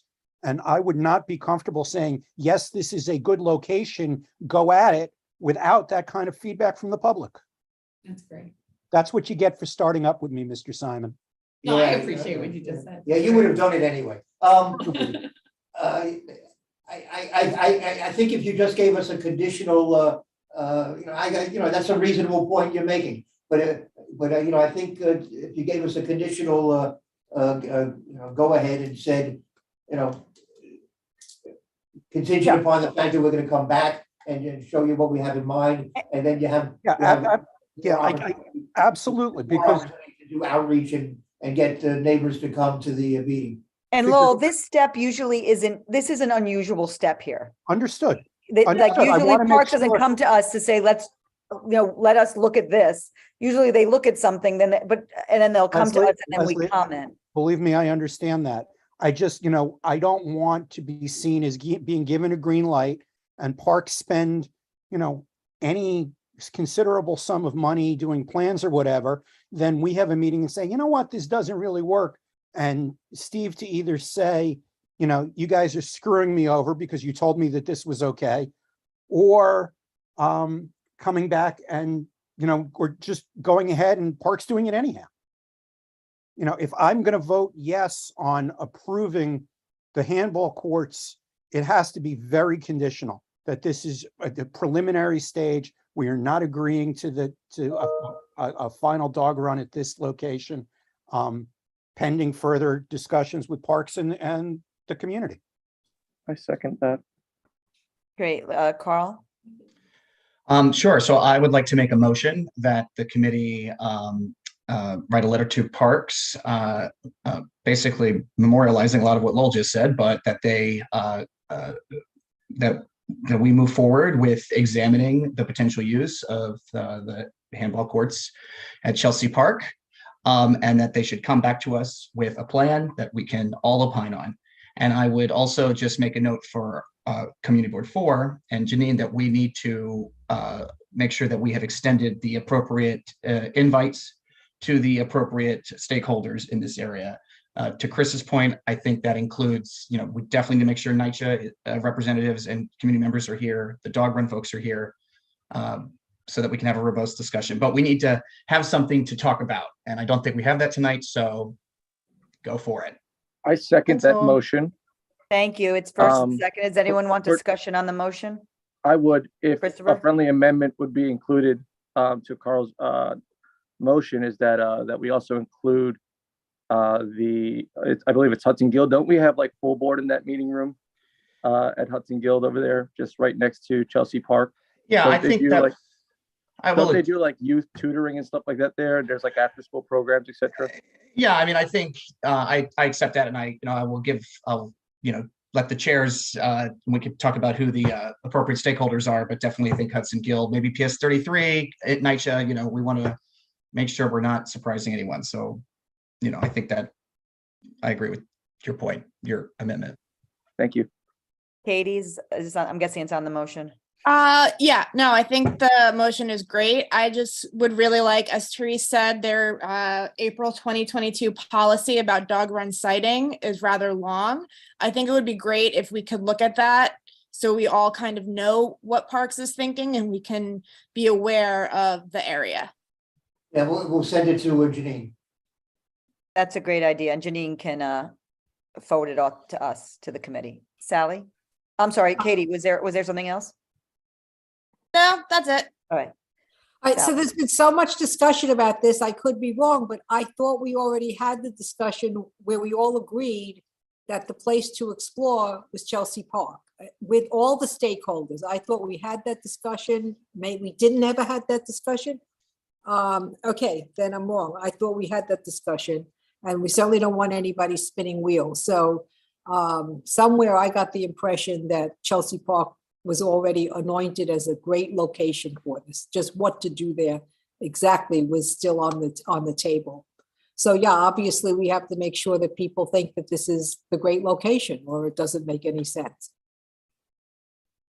That's Okay, it. so why don't we vote on the motion? As Carl mentioned, with the friendly amendment from Christopher, to, I guess, write a letter saying, you know what, this is a great opportunity to see if Chelsea Park could be a good location for a dog run in that vicinity. We request that Parks comes back to us with some sort of plan or at least specs that we can at least see and opine on. And we obviously will request all the stakeholders be involved and put out a notice for that. But I'm Carl, tell me if I'm wrong. This is a very, very simple letter, right? This is like a stamp of come back to us so we can talk about it thoroughly.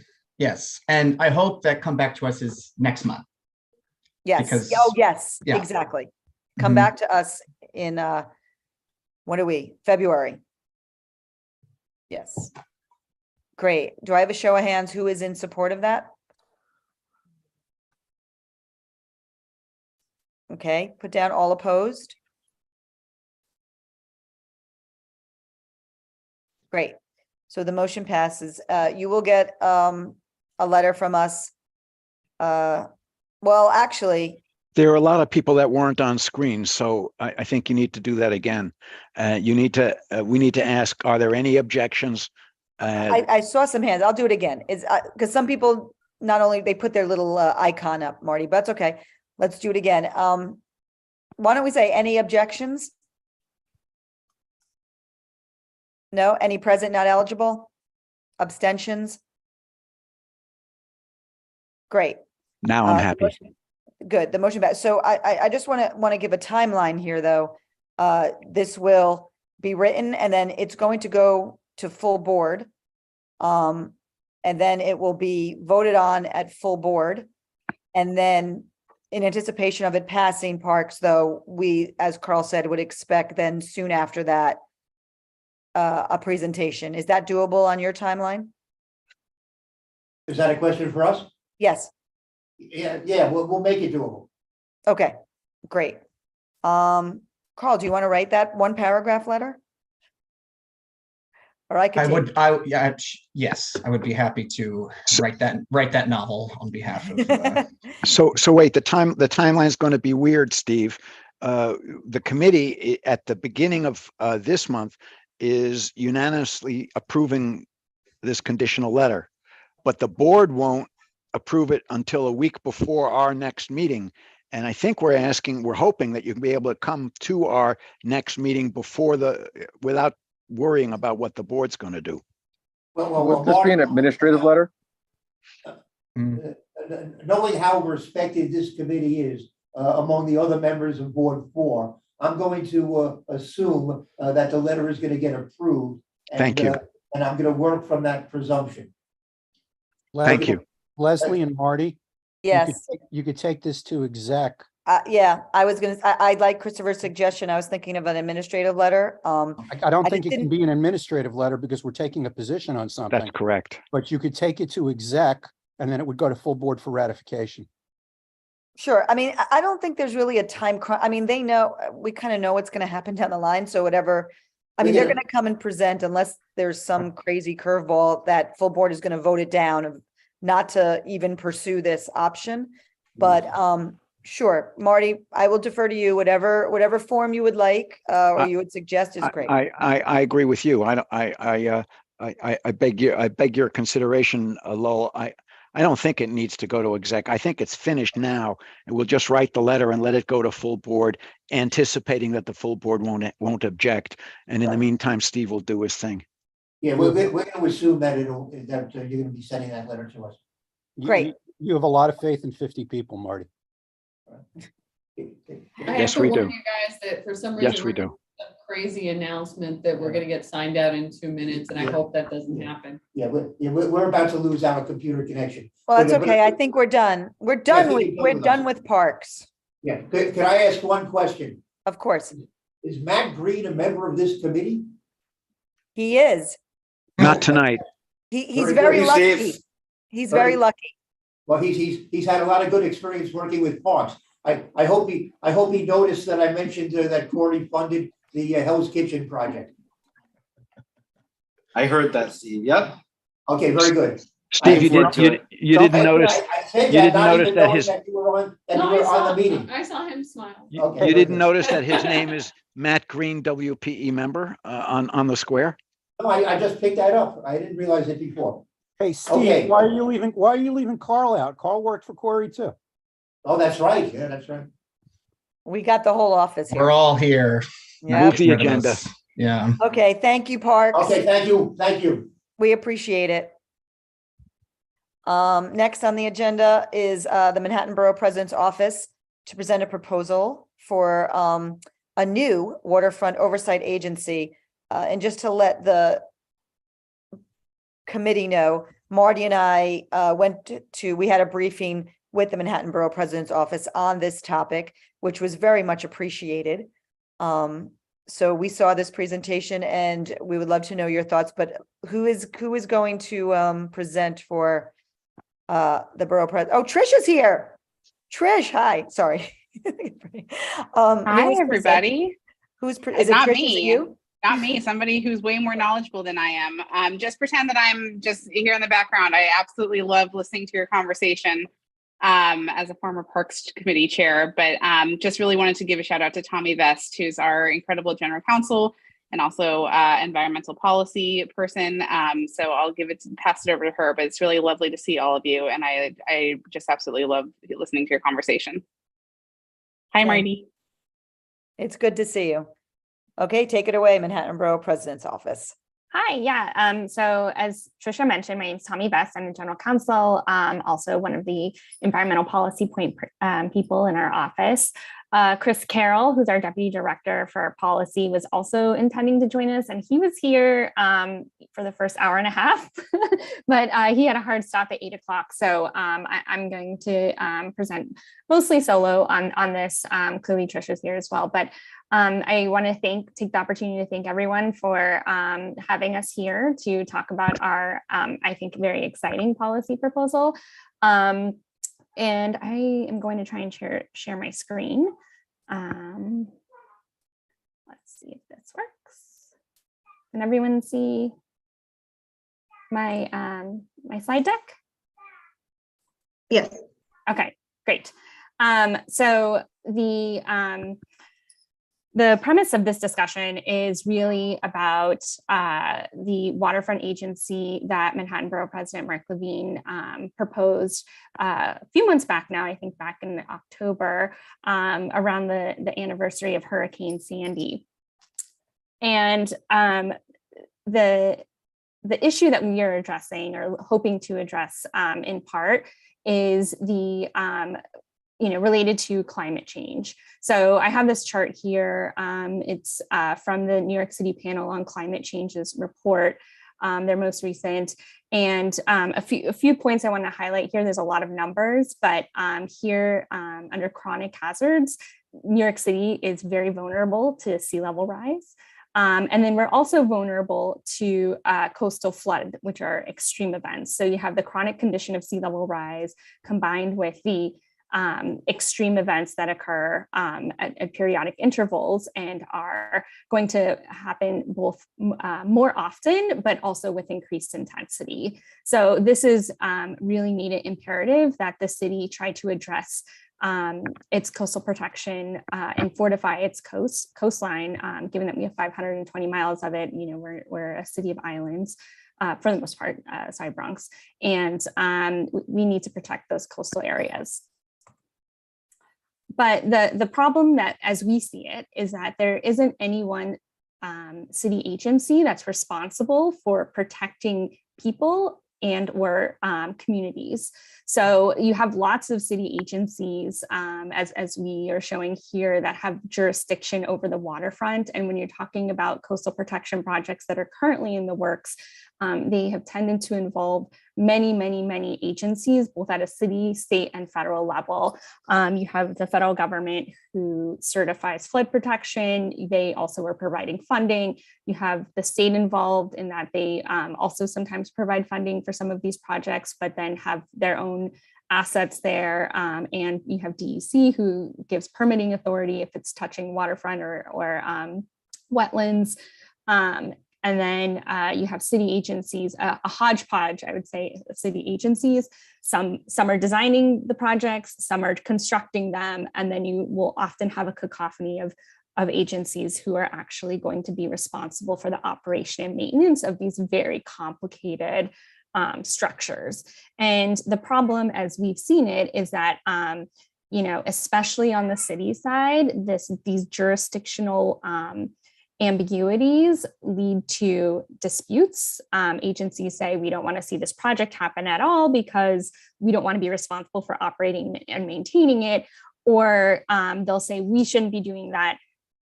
DOT should do it, or Parks says, we don't want to do it, and the agencies will then hold up projects if they can't figure out the jurisdictional issues there. So even on the existing coastal protection projects that are in the works now, these jurisdictional issues we're seeing popping up. And I will say that I do think that it is a significant barrier to the city kind of initiating its own coastal protection projects in many areas.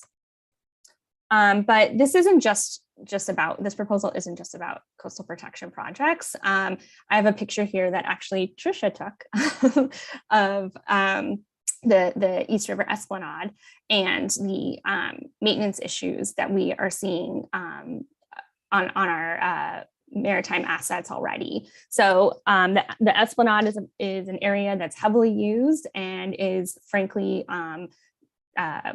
pockmarked with sinkholes, and it's not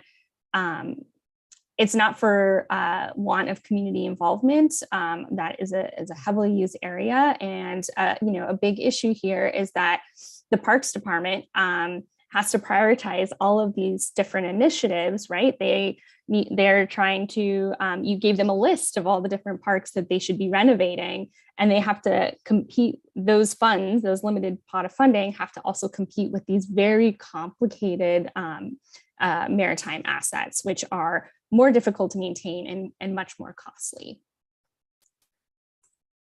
So our proposal to help address these issues is to create a new waterfront agency. So Leslie mentioned it as an oversight agency, and I think that's partially true, but we actually envision it a bit also as a capital delivery agency. So it would have jurisdiction over waterfront property, which would include the coastal protection infrastructure, which, as I mentioned earlier, there's no single agency that really had that jurisdiction falls under their wheelhouse as outlined in the charter.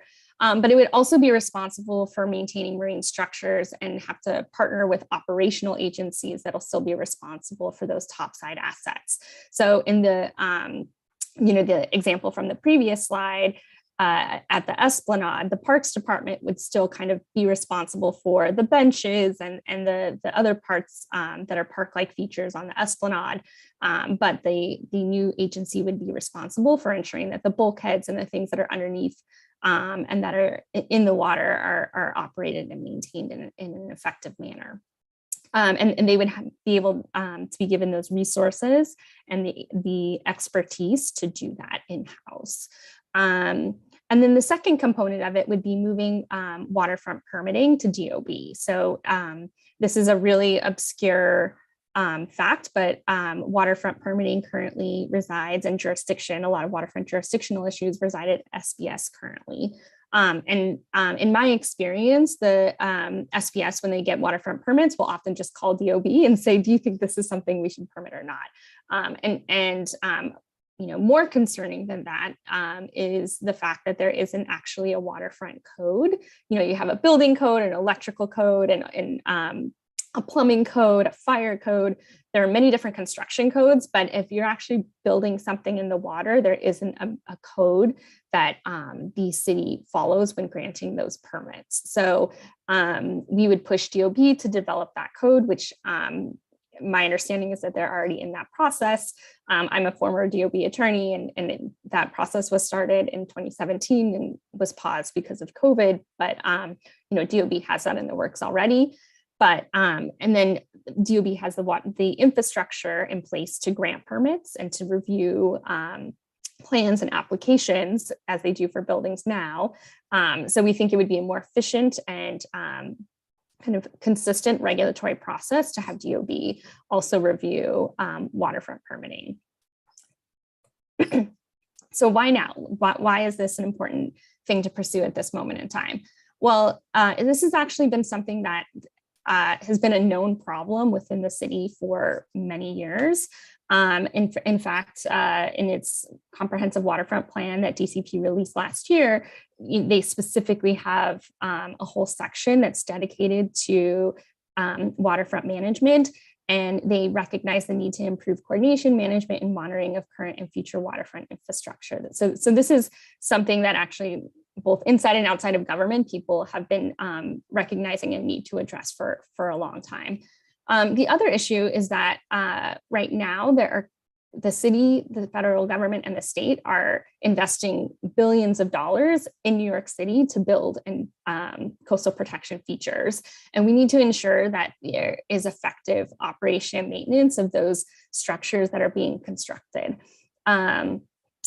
You know, the city has on a case-by-case basis said, okay, in this specific project, we're going to have DOT closing gates. In this specific project, we're going to have another entity performing a different aspect of operation and maintenance. And so we need to come up with a plan and be able to provide some consistency there. The other issue is, you know, I mentioned these jurisdictional disputes causing delays and frankly, raising barriers to agencies wanting to see coastal protection projects. And that's reflected in the fact that, you know, nearly 25% of Hurricane Sandy funds remain unspent after 10 years since Hurricane Sandy. And that, you know, we need to get this money out the door, and we need to have accountability for that money. And again, with no agency responsible for coastal protection, these funds have ended up in a ton of different agency budgets, and no one can actually tell you, or it takes a lot of effort to get anyone to tell you where that money went and how it's spent, and to have accountability for it. So we think that this waterfront agency would help address some of these issues. So that's it for my presentation. But I am happy to take any questions that anyone may have. Thank you, guys. Thanks, Tomi. I see Lowell has his hand up, so we'll start with Lowell. It's a very interesting proposal, and it's probably needed in a lot of the city, but you failed to address the agency that is right now responsible for the waterfront in the entirety of Community Board 4, the Hudson River Park Trust, which is responsible for not only the parkland on land, but is responsible for the maintenance of the piers in the water, and responsible for the preservation of the bulkheads, and has, under state law, controlling authority for what gets built in the park. So I'm wondering how all of the things you're talking about mesh with the, state granted authority to HRPT. Yeah, I mean, that's a really good question and flag. I'll say that this proposal would not actually change the relationship between the city and state with regard to state-owned and operated assets like Hudson River Park. So, so this proposal would only go so far with regard to that. But I do think that there are co-benefits. So again, with the city expertise spread amongst multiple agencies as it relates to waterfront expertise, there isn't really a single agency that if Hudson River Park has questions or wants to collaborate with the city on how to design a coastal protection feature or how best to maintain coastal assets, they don't have anyone in the city that they can turn to. And frankly, the city can't turn around and say, hey, Hudson River Park Trust, we see you're doing this thing. We see you're constructing or maintaining these bulkheads in a different way. We think it would be better to do it in this way, because this is the expertise that we've developed in-house.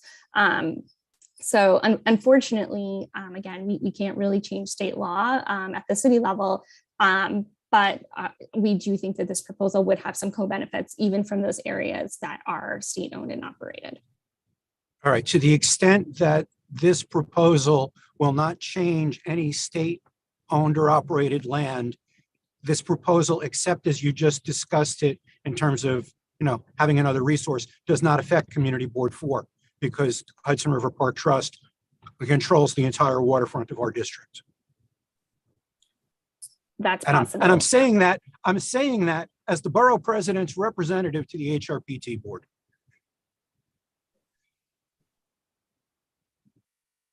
Yes, thank you for that feedback. Again, we're always looking for better ways to collaborate with the state, and we think that this would be one method that would give us a stronger voice when having conversations with the state as it relates to the Park Trust. Lowell, is that Thank you very sufficient? much. Okay, Roberta? Thank you for the presentation. I appreciate it. I wanted to inquire specifically about the creation of a new agency or entity and why you believe that that is preferable to housing this function in an existing agency that has an existing budget. And I specifically ask this with as someone who lives here and sees new agencies pop up all of the time, often ineffectually because it's bureaucracy on top of bureaucracy. And also as a former bureaucrat myself, I'm curious about the justification there. And why you think it would be particularly valuable to create something new. Yeah, so aside from coastal protection features that protect communities and people, there is an existing agency that has coastal protection in its mandate, in its jurisdictional mandate right now, and that's SBS. But as you may notice, the SBS doesn't actually dedicate a large part of its budget. It doesn't actually dedicate significant staff resources to its waterfront planning or waterfront construction, operation, maintenance. So a change is, I think, needed, just even if it's moving it out of SBS. I think the reason that housing it in a different agency wouldn't be as effective as this proposal is that it's going to then compete with the other agency's priorities, right? So let's take the Parks Department, for example. If this were to move into a Parks Department, a lot of the coastline is parks. So, there's potentially a rationale for putting this Parks Department, but then it's competing each, funding request, each new need is going to compete with all of that other agencies, other priorities and other jurisdictional needs within its existing budget. So we think by establishing a new agency, that agency can really focus on creating budget requests and creating curating the staff to address this particular issue, as opposed to just being one little segment of a broader agency mandate. I appreciate that. I'm also curious if there is support for this idea outside of the Manhattan Borough President's office at this time. Yeah, so we're working with council currently on proposed legislation. So we hope to see that introduced sometime in the next few months. So there's certainly support for it, at least at council. And frankly, we've informed obviously the mayor and his policy offices. And I would say at this point, we haven't heard very strong objections. So I wouldn't go so far as to say that we know that they're supportive for sure, but we do know that, at least no one's brought real concerns to us right now. Thank you, Roberta. Gwen?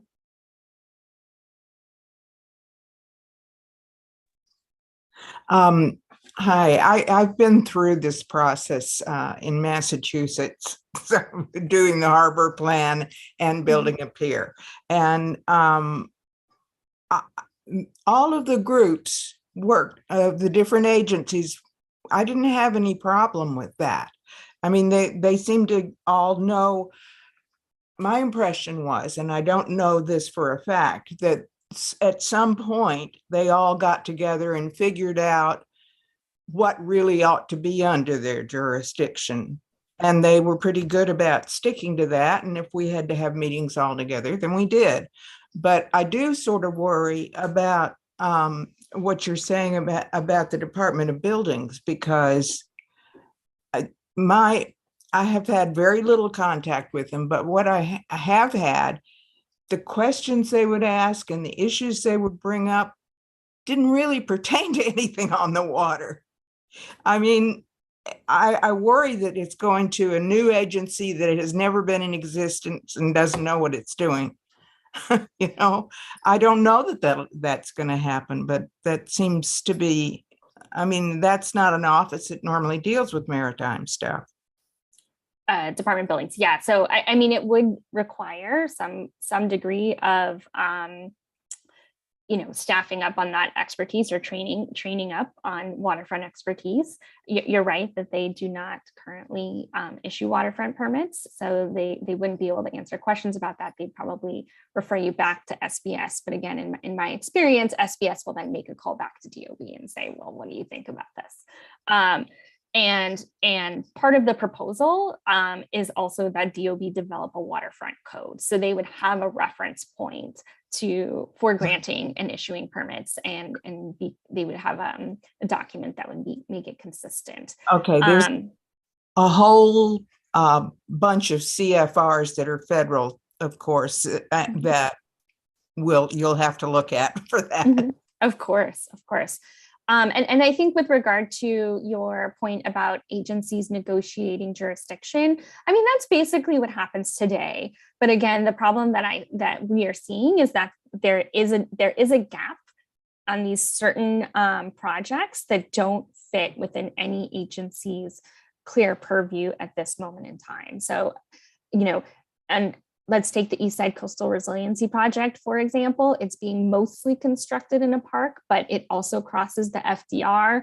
And so you have DOT there saying, okay, well, these are gates for a coastal protection project. Yes, obviously we have jurisdiction over the FDR, but we don't know how to close a gate.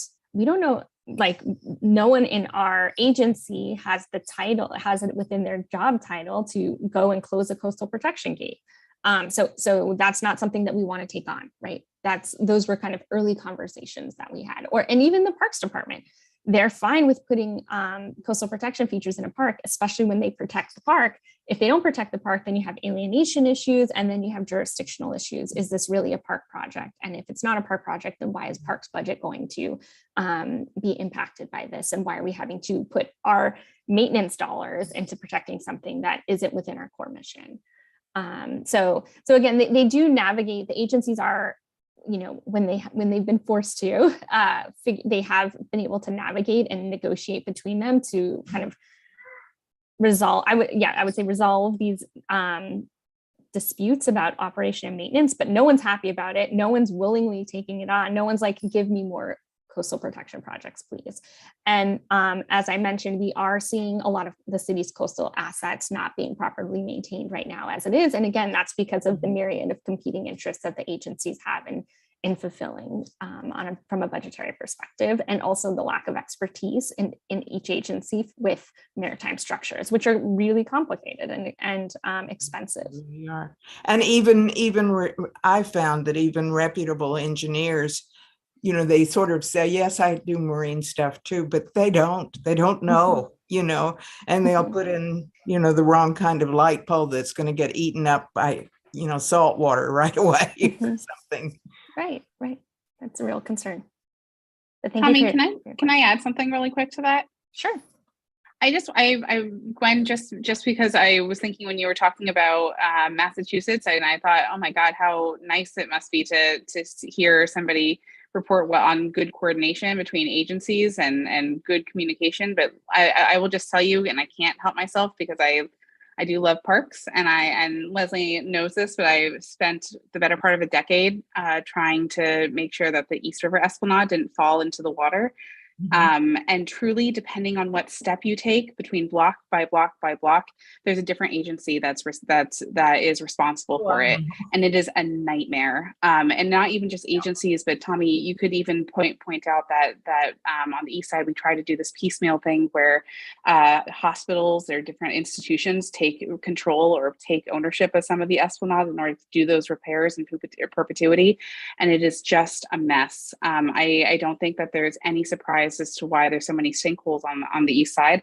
When you look at the jurisdictional map, and it is truly tough. Creeks and things. Oh yeah.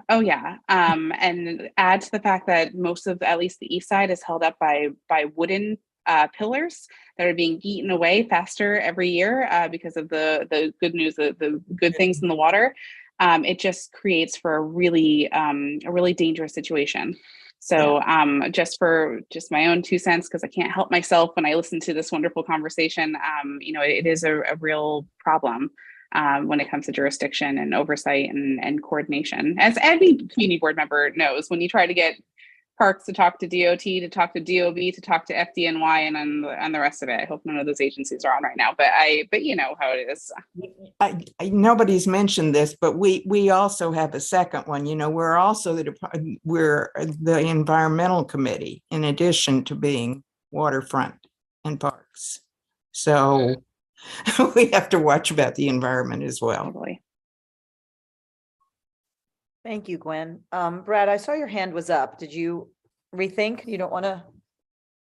Well, I mean, they answered a lot of questions there about the politics of it. My only concern is, you know, you're putting in DOB hands, because they're talking about putting a big wall around our community. So that scares me. So I will say I just want to see a bigger. There's always a bigger play here, and clearly our borough president sees the need for an organization that could, you know, be out front of this. But, you know, when I start to hear DOB right now, that does scare me a little bit, because it seems to be trending in the direction of, well, we got to put a wall up and someone's got to be doing the code. And that's just scares me a little bit.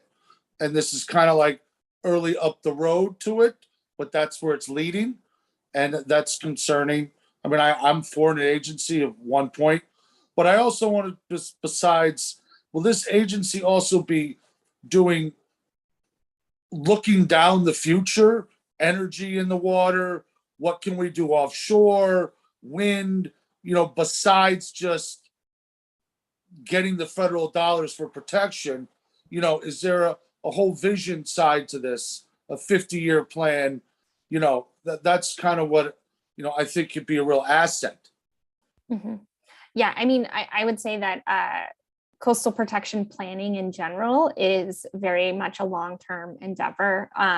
You know, I showed you that slide with the New York City Panel on Climate Change projections.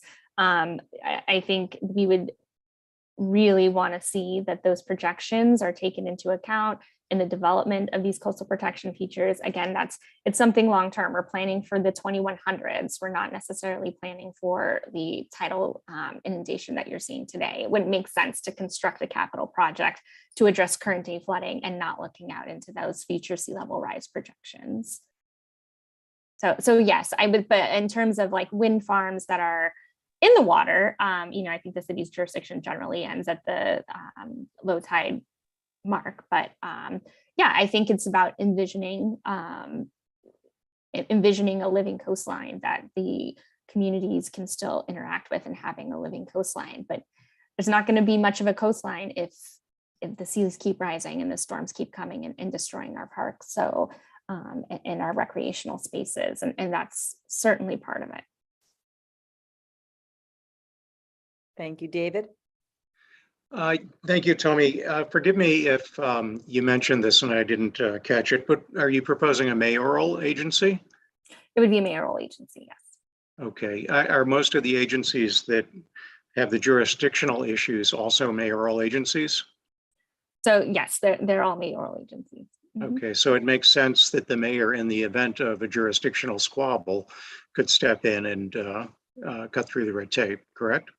Yeah, and that has happened. Again, I'll point back to the East Side Coastal Resiliency Project as an example, where there was a jurisdictional dispute between agencies and who wanted what, and it ended up, you know, the mayor stepped in and actively redesigned the entire or okayed the redesign of the entire project, which you know, the community response was not great.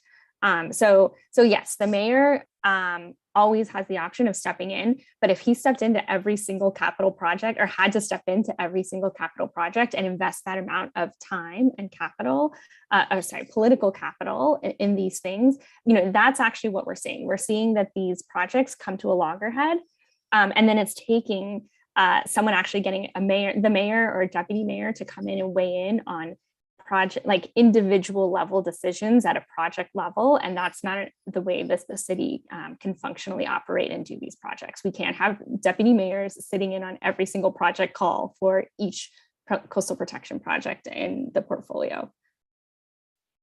Could you grant this new agency a certain authority that so that it wouldn't have to go through that process every time?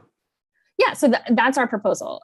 So for example, right now, in some of the projects, DDC, the Design and Construction Authority. Department of Design and Construction. Department of Design and Construction, thank you. They, you know, design and construct most of the city's capital projects, but they always have a client agency. So DDC comes in, they design, construct, and then they're out the door.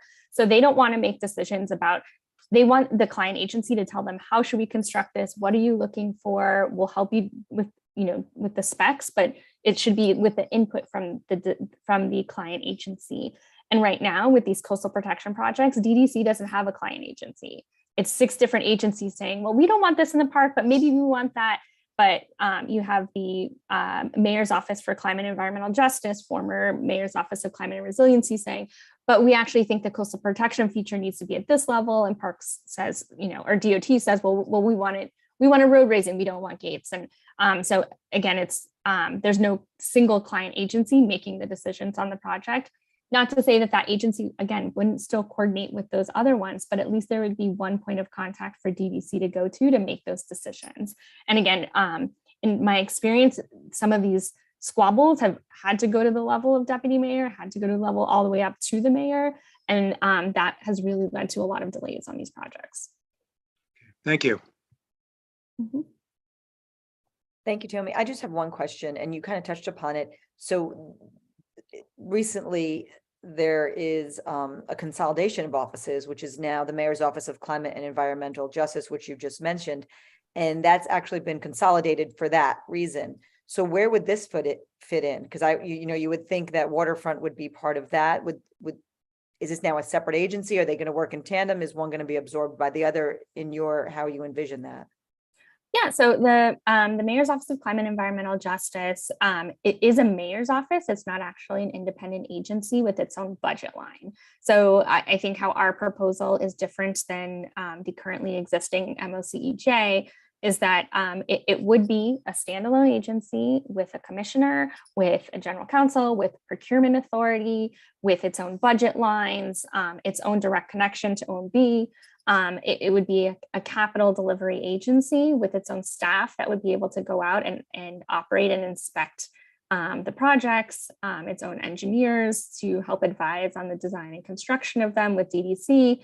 And so those are all features that MOCEJ does not currently have. They are functionally a policy office. So I think we would still work closely with them on the formation, or this new agency would still work closely with them on the formation of policy. But this agency would actually be the ones that are making the final decisions on what each individual coastal protection looks like, and then also providing the resources for the operation and maintenance of those structures. Great, thank you. Does anyone else have any other questions? No? Gwen, was that from before, I'm guessing? I just wanted to say that the Corps of Engineers is in there, and I don't think that the Corps of Engineers is going to let the mayor dictate what they do. Yeah, I mean, that is a really good point. So I have to admit something. I am a recovered MOCEJ employee. I did work there for many years, and I actually negotiated contracts with the Army Corps of Engineers as one of my prime duties. Right.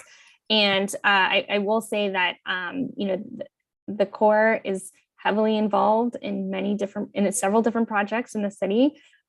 Staten Island being one, the Rockaways being another, and then you also have the harbor and tributary studies. So those are the three main coastal protection projects that the Army Corps is involved in right now in the city.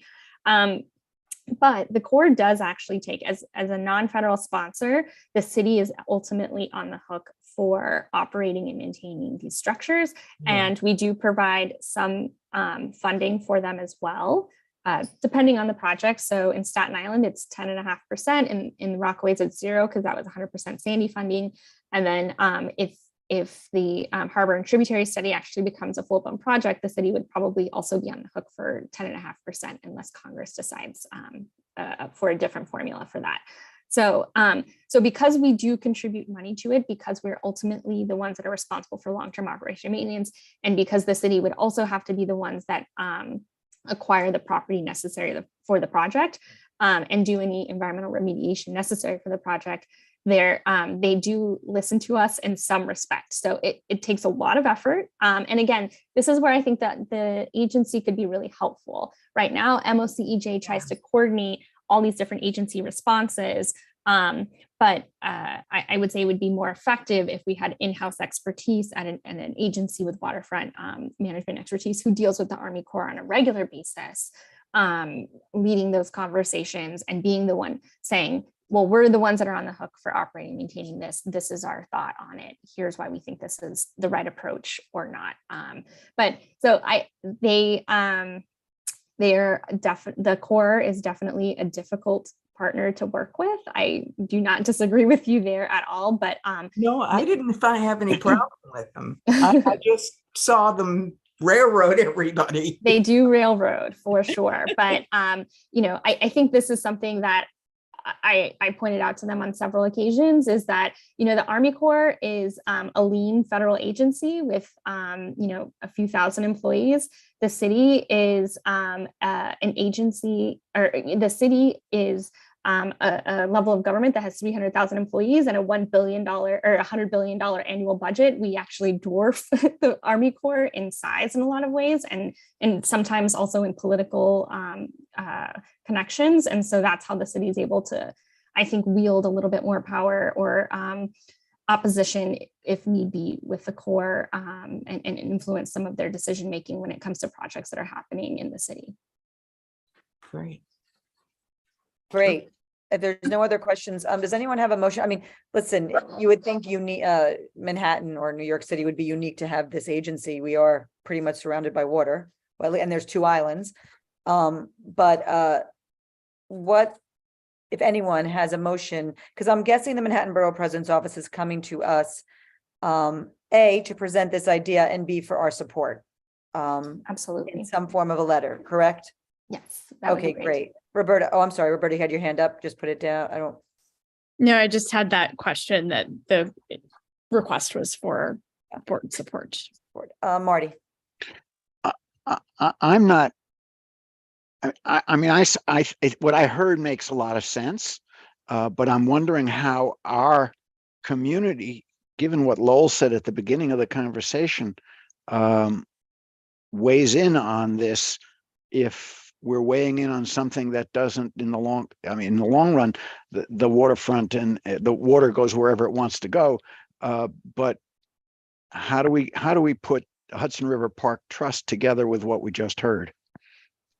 I would suggest, I mean, I can't make the motion, obviously, but I would suggest we we have a motion or a letter that has that point in a letter, but that overall we support the idea of it, and we understand that an agency like this could work in tandem with other agencies and oversee, or, points like, and like Brad said, we would put in that, we would like a visionary side as well. We think there should be a standalone agency, because even though, and Lowell is correct, and Marty, you as well, that Hudson River Park Trust pretty much controls our west side border.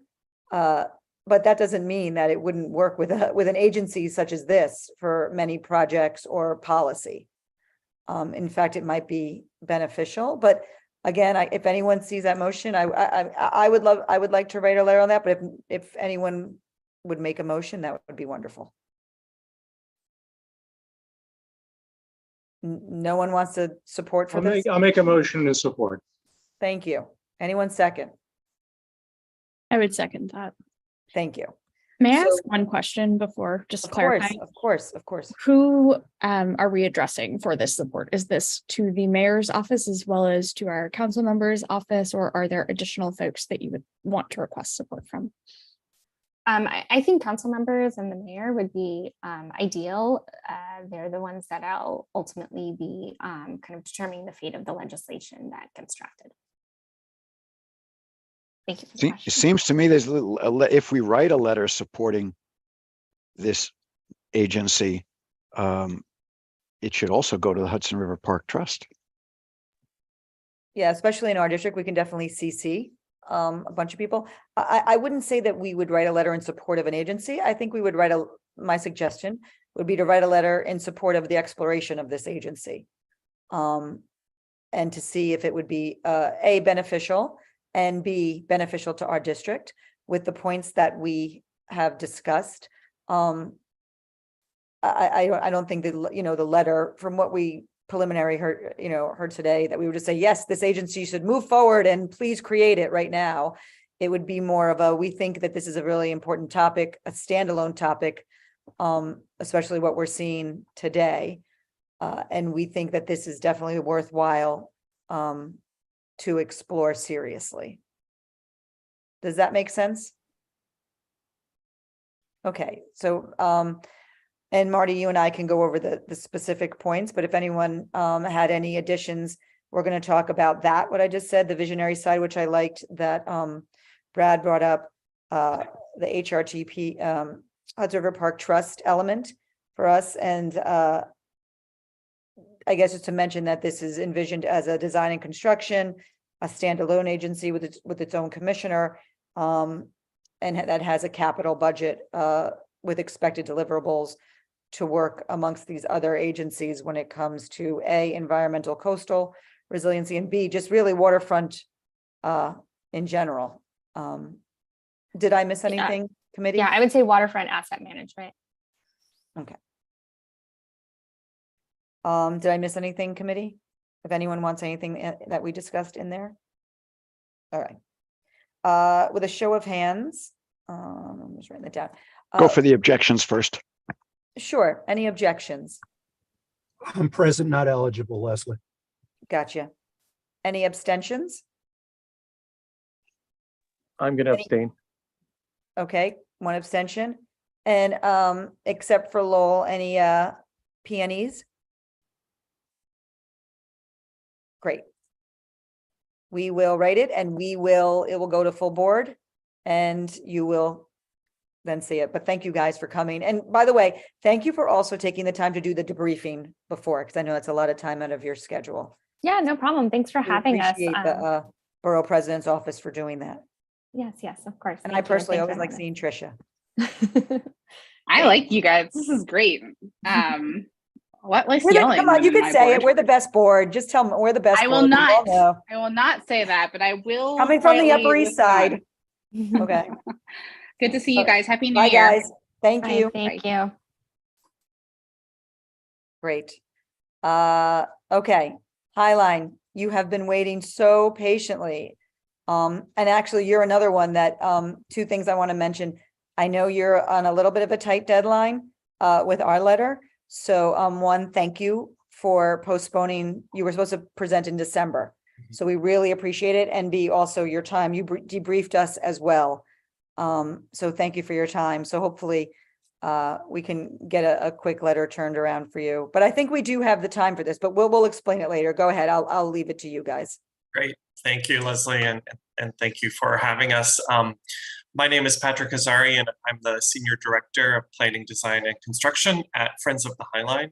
And I just want to introduce a couple of colleagues who are on the call as well that may jump in to help with the presentation and answer questions. But Liz Kushner, Planning Design Project Manager from the Highline, Melissa Haldeman, who is the Senior Project Manager from NYC Parks, who is our partner on this project.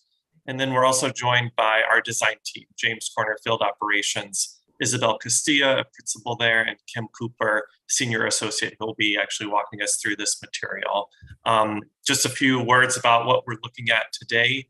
We'll be sharing the designs for the reconstruction of the Western Rail Yard section of the Highline. So this is the portion that wraps around the rail yards between 30th and 34th Street and hugs the West Side Highway.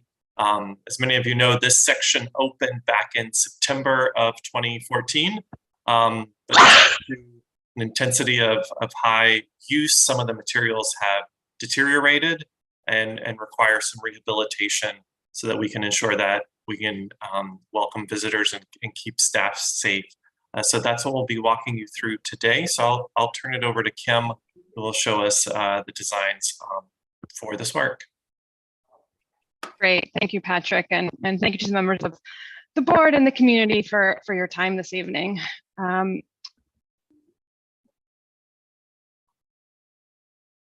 Just jump right in here. We'll first orient you, locate you. Many are probably familiar with the Highline. The area that we're talking about this evening is section 3 here in green.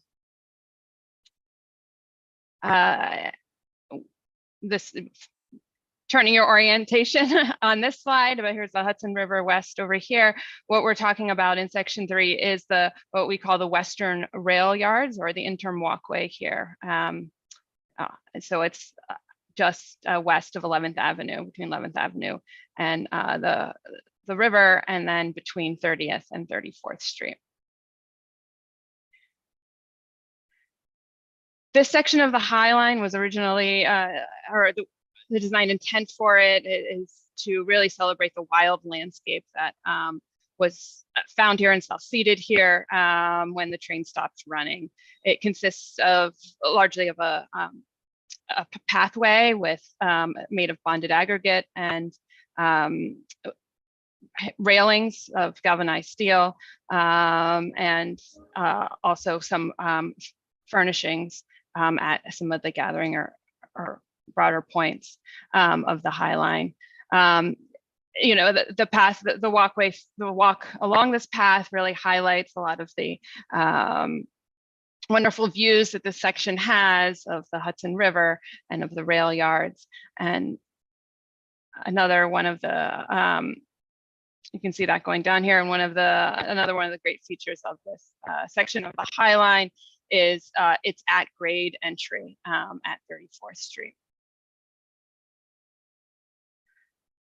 So as you can see here, and as Patrick mentioned, this is the state of the Highline. You can see the pathway itself has, because of its high use and the material itself, it's started to create issues. And so one of the things we're doing here is replacing it.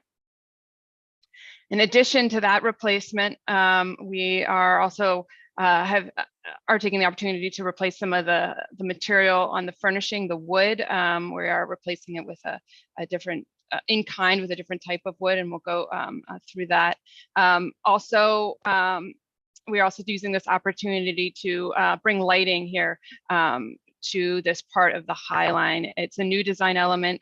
This area is closed at dusk previously, and here we want to, because of its popularity, and we want to be able to extend the experience here along the same timeline throughout the day as the rest of the High Line.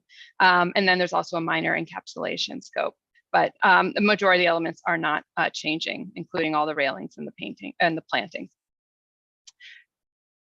So the material placement here, we are looking to replace the full pathway here with from the bonded aggregate to a cast in place exposed aggregate concrete. It's material that we've used on other sections of the High Line successfully and have seen its durability been proven. You can see here, this is a swatch or a sample of that, the selected, or what we're proposing to use for the exposed aggregate concrete finish. And this material is impervious, which is so in areas along it, we are introducing these drainage channels. The water will come in, will flow out, and flow into the planting beds adjacent, and make its way through the soil there. It also works as an expansion joint within the pavement of the High Line that responds not only the expansion of the material itself, but also to the structural expansion of the High Line structure. The furnishing, I'll quickly walk through that. We have furnishing along this section of the High Line in 4 locations. You can see them here. This is largely what they look like when they were first installed. However, we've seen that the wood itself has really started to degrade since that installation. And so we're using this opportunity to replace it all in kind with Douglas fir, which is a sustainable wood grown right here in North America. And the way this is being replaced, these benches, excuse me, are just replacing wood for wood, wood piece for wood. Here is what we call the river overlook seating. This is midway along 12th Avenue, looks both ways towards the river and to the rail yard. This feature, we will be replacing its wood as well, keeping very much the same profile and the same design intent of the structure. However, we did look at the opportunities here to incorporate new backs and additional hand rests, and also another companion seating spot to make it even more accessible than it currently is today. This feature, or this furnishing feature, again, will be replacing wood in kind and adding some backs as well as some hand rests, which will be new to this, but will only enhance the accessibility of this feature. This is another timber seating bench, very similar to the one we spoke about first. It's located at 34th Street, and its wood will be replaced in kind as well. The lighting, this is the new design element here, and there are 4 kind of key, we'll call them categories or of lighting that we're introducing here. One is the railing lighting, which is low level, very similar to the rest of the High Line, keeping it below eye level to minimize light pollution. And it will be the primary illumination for the pathway as we walk along it. We also have pole lights and the key entrances and where we need that additional light along the High Line to illuminate and safely light the full pathway. We also have flexible uplights, which will be interspersed throughout the planting to highlight certain areas and illuminate that landscape at night. And then accent lighting at these timber benches, which will not only provide better ambience and lighting at these gathering areas, but also highlight that reused and reclaimed beam structure that these benches are made of from the High Line. The encapsulation is the last piece here, and it's minimal. It's basically repainting. The railings themselves need to be encapsulated in order to make them safe and for the public, because we're out there doing this work, and because there's areas where it needs some touch up. We're going ahead and doing a fresh coat on all those areas of the High Line, and that is it. We welcome, any questions. Thank you. Kim, thank you so much. I'll let the committee go. So anyone has any questions? Brad? You guys always do it so well, but we've brought this up in the past, with all the people walking there, it'd be great to try to recapture some of that energy. We've asked for this in the past, and it'd be great to see if you could put a section in that. I know there was an art piece at one point, but a pathway that takes the energy of people walking and convert it to power. I'd like to see something in that vein. We've been asking for it for over 15 years. And it always says we'll look into it, but now we have a shot. Also, I just want to know the development funds for this. You guys have all the money, it's there. All the rail yards money has gone to the High Line as agreed upon with the developers. So Brad, this is Patrick. The funding for this isn't coming from the rail yards. This is funding that both Friends of the High Line and Parks secured from the mayor's office and the city council over the past few years. So this is funded through those sources. But don't they owe money towards the High Line as part of the deal that was made? There was money that was owed for the eastern rail yards, the piece that's been built, on the east side of 11th. But until anything is activated on the west side of 11th, nothing has been. There's no transaction that's, I think, due for any development in that space. It was really only the eastern rail yards. Yeah. So what about the pathway and capturing some energy? We have a great opportunity to do it right now. So it's an interesting notion for sure. And I'm curious if you've seen that used or a model where that works in a Sure, we could send you something. In fact, underneath the High Line, when Mercedes had their pop-up, right by the meatpacking district, they had a whole floor when you walked in that recaptured the energy that charged the car that they were showing off in their pop-up. I mean, it's used a lot. And I also think there's been art installations that use it. So, you guys are an extraordinary organization. I'm sure there could be a way to come up with something to try to capture this energy and then display it. Even if you walk back and forth on it and it produced, some type of art, just to show that we're trying something. Yeah, I mean, there's definitely been an integration of the elements in a lot of the art pieces, and that's it's been really successful with wind, or some lighting or something that responds to the elements. But really haven't looked at it at the scale of a pathway, Brad, to deliver something that could capture power and save it to support use of lighting or our electric needs. But it is something that could be interesting to pursue at some point. Well, I think, Patrick, this is the point. Not at some point. We're at the end here. This is the last bit. And what's great is you're adding maintenance, but I think this is the opportunity. So we do. Oh, go ahead. Oh, I was just gonna say,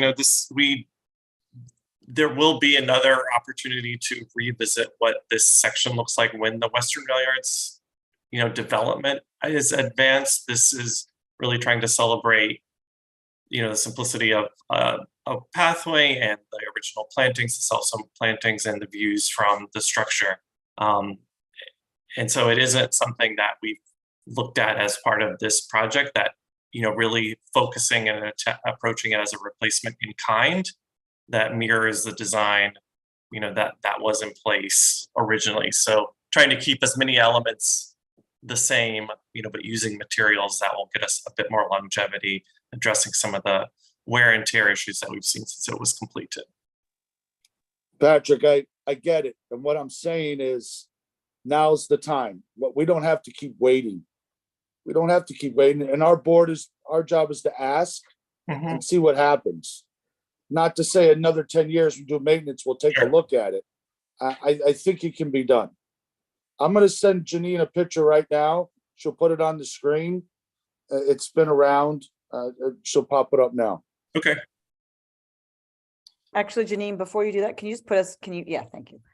I'm going to, Candace, before I go to you, I'm just going to piggyback off something Brad said, only because we're talking about it right now. I'm a little disappointed. When we were debriefed, Patrick, I mentioned at the very least, the light should be solar powered. The very least, this is such a low level ask for solar. This is not like we're lighting a huge highway or a building. This is very low level energy use from these lights. And then you said, yes, we're going to look into it. And when we come to full board, when we come to committee, we will, show you that option, or at least discuss, the preliminary we found. And it wasn't even mentioned. At the what Brad said, we have heard so many entities, and maybe it's getting late, so you're going to get all of this. Everyone says, well, we'll look at it down the road. You know what? We'll look at it next time. We hear it all the time. And Brad's right. Like, you're redoing this whole portion of the High Line, which, by the way, when it gets to my turn, was done with not good materials to begin with, and now is getting redone on a taxpayer dime. But I will get to that later. But we can at least I think we can at least look into a little bit of the green energy element. If it's not from the walking path, then the little of the solar lights. But anyway, I'll go later. I want the rest of the committee to continue, but go ahead. I think we actually have a response to that, and I'm sorry we didn't incorporate it into the presentation, but our design team did work with our lighting designer to look into this, and Kim or Isabel, if you could speak to this would be helpful. Definitely. Yeah. I was going to say we did look into that, and we did speak with our engineers and our lighting consultant on that possibility here. And they're in their experience, and what we've seen is that in public spaces like this, it becomes a safety issue with the reliability of solar right now, to be able to have it be illuminated and adequately illuminated using solar. So we've looked into it. Just again, from a safety perspective and a reliability perspective, it's just not that applicable for such a heavy use and public space here. Further, as we talked, the development of the Western Rail Yards is something that is down the line, and this could still be here for a chunk of that when those buildings are going up and sheds, and there'll be shading, and that could impact the use, or if we did have solar here, it would impact that reliability there as well. Kim, I'm sorry, I'm really unhappy with that answer. I am shocked at that answer. I'm sorry. I'm going to add a little bit more to that, again, because we did look at it. I mean, we've been talking about this for 15 years, Mark. Let's go back to the 15 solar years. safety. Well, go ahead.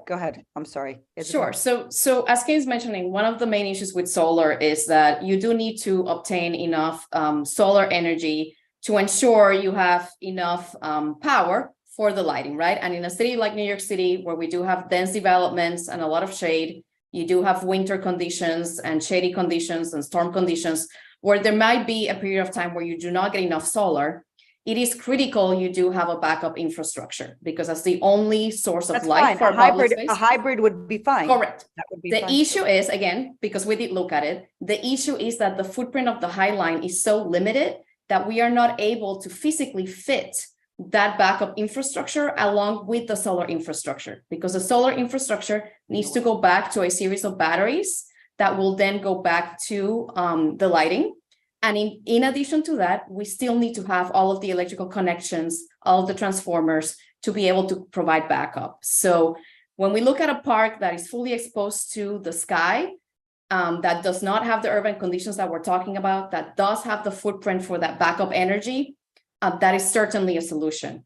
On the High Line, we have a very limited footprint along with a very dense context that just does not lead to that. Now, if we were able to close the park when we don't have enough solar gain, when the lights are not working, that could be a venue, but we feel that it's not the right venue here because we do want to ensure that the public can enjoy the park at all times of the year and not have to depend on solar energy to be able to feel safe and be able to use the park. I don't think our point is being made. To say that you would close the park because you don't have power, that's not what we're saying. We're saying, give us some solar capacity and lighting. Of course, the main will be from Con Ed, but there's infrastructure underneath the tracks. There's plenty of room there. And I'm sure they could be carved out just as it's carved out for a transformer. The only reason we're upset about this, we've been talking about it for so long. We're not saying the whole thing's got to be on solar. Give us a trial area that you're going to try it. I mean, wind, we're losing so much on this. Nothing's being tried. And it's an amazing property. I just think it's getting shoved down our throat again, Marty, and nothing's happening. And all now, over the world, they're doing areas that I have Janine that I just sent her. All over the world, they've got the spinners that give power. We're not saying for everything, but to show us some green to it. That's all. I don't think we're asking much.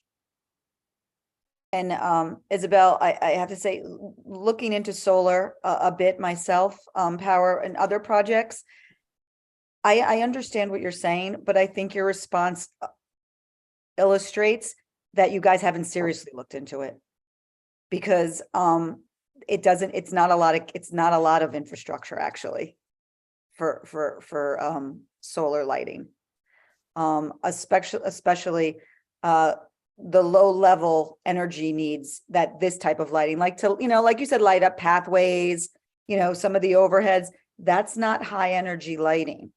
When I say high energy, I'm talking about the volume, the amount of energy needed. So I don't think I think maybe you guys talked about it for like a minute or two and it wasn't seriously looked at. I think I'm just sorry that happened. I'm just a little disappointed in that. And I think we expected a little more with that, as Brad said, but I don't want to, belabor this particular point. If there is a letter, it will definitely be included and highlighted, no pun intended. But if anyone else has anything to talk on that, that's fine, or we can go to Candace. I do have one element here, which is if there are issues, the feasibility of some of the recommendations here, I would then ask what, if any, environmental either considerations or elements would be incorporated into this project. Is the energy that is purchased supplying the lights to the High Line, is that being purchased specifically as renewable, which is something that you may be able to do depending on your provider. I don't have the details on that. Or is there anything that the High Line is doing with this particular upgrade that is taking into account sustainability and energy efficiency? So from a power perspective, Parks Department purchases the power and manages that Con Ed account. And I don't know what their arrangement is for that. And we can certainly look into that and get back to you, Roberta.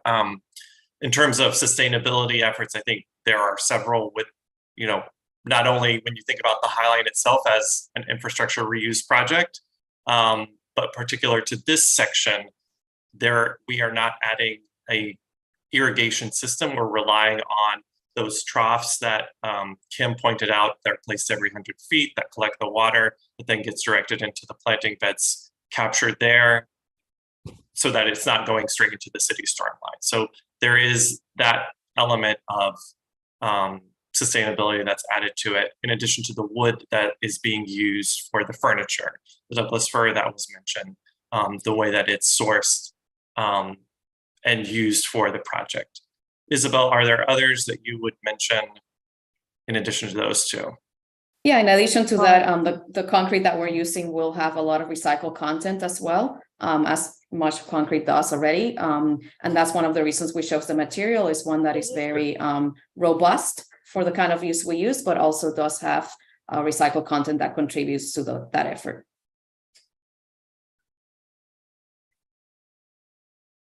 Roberta, is that good? Or? Yeah, I don't know if Parks has any information on the energy use, but that would just be the question. If so, if not. Yeah, I'm not sure if Melissa knows. Yeah, hi, I'm Melissa Haldeman. I'm a senior project manager with the Parks Department. I'll have to look into that for you. I'm not sure. I also believe that the city electricity, all the utility accounts are actually centralized through DCAS. The Department of Citywide Administrative Services, but I'm happy to look into this and get back to the group. I'd appreciate that. Thank you. Sure. I'd like to make a comment on this and put in a word for wind power here. I've had 2 wind generators on my boat, and I know they work. And you can eat ice cream in the summer, and everybody else goes, oh.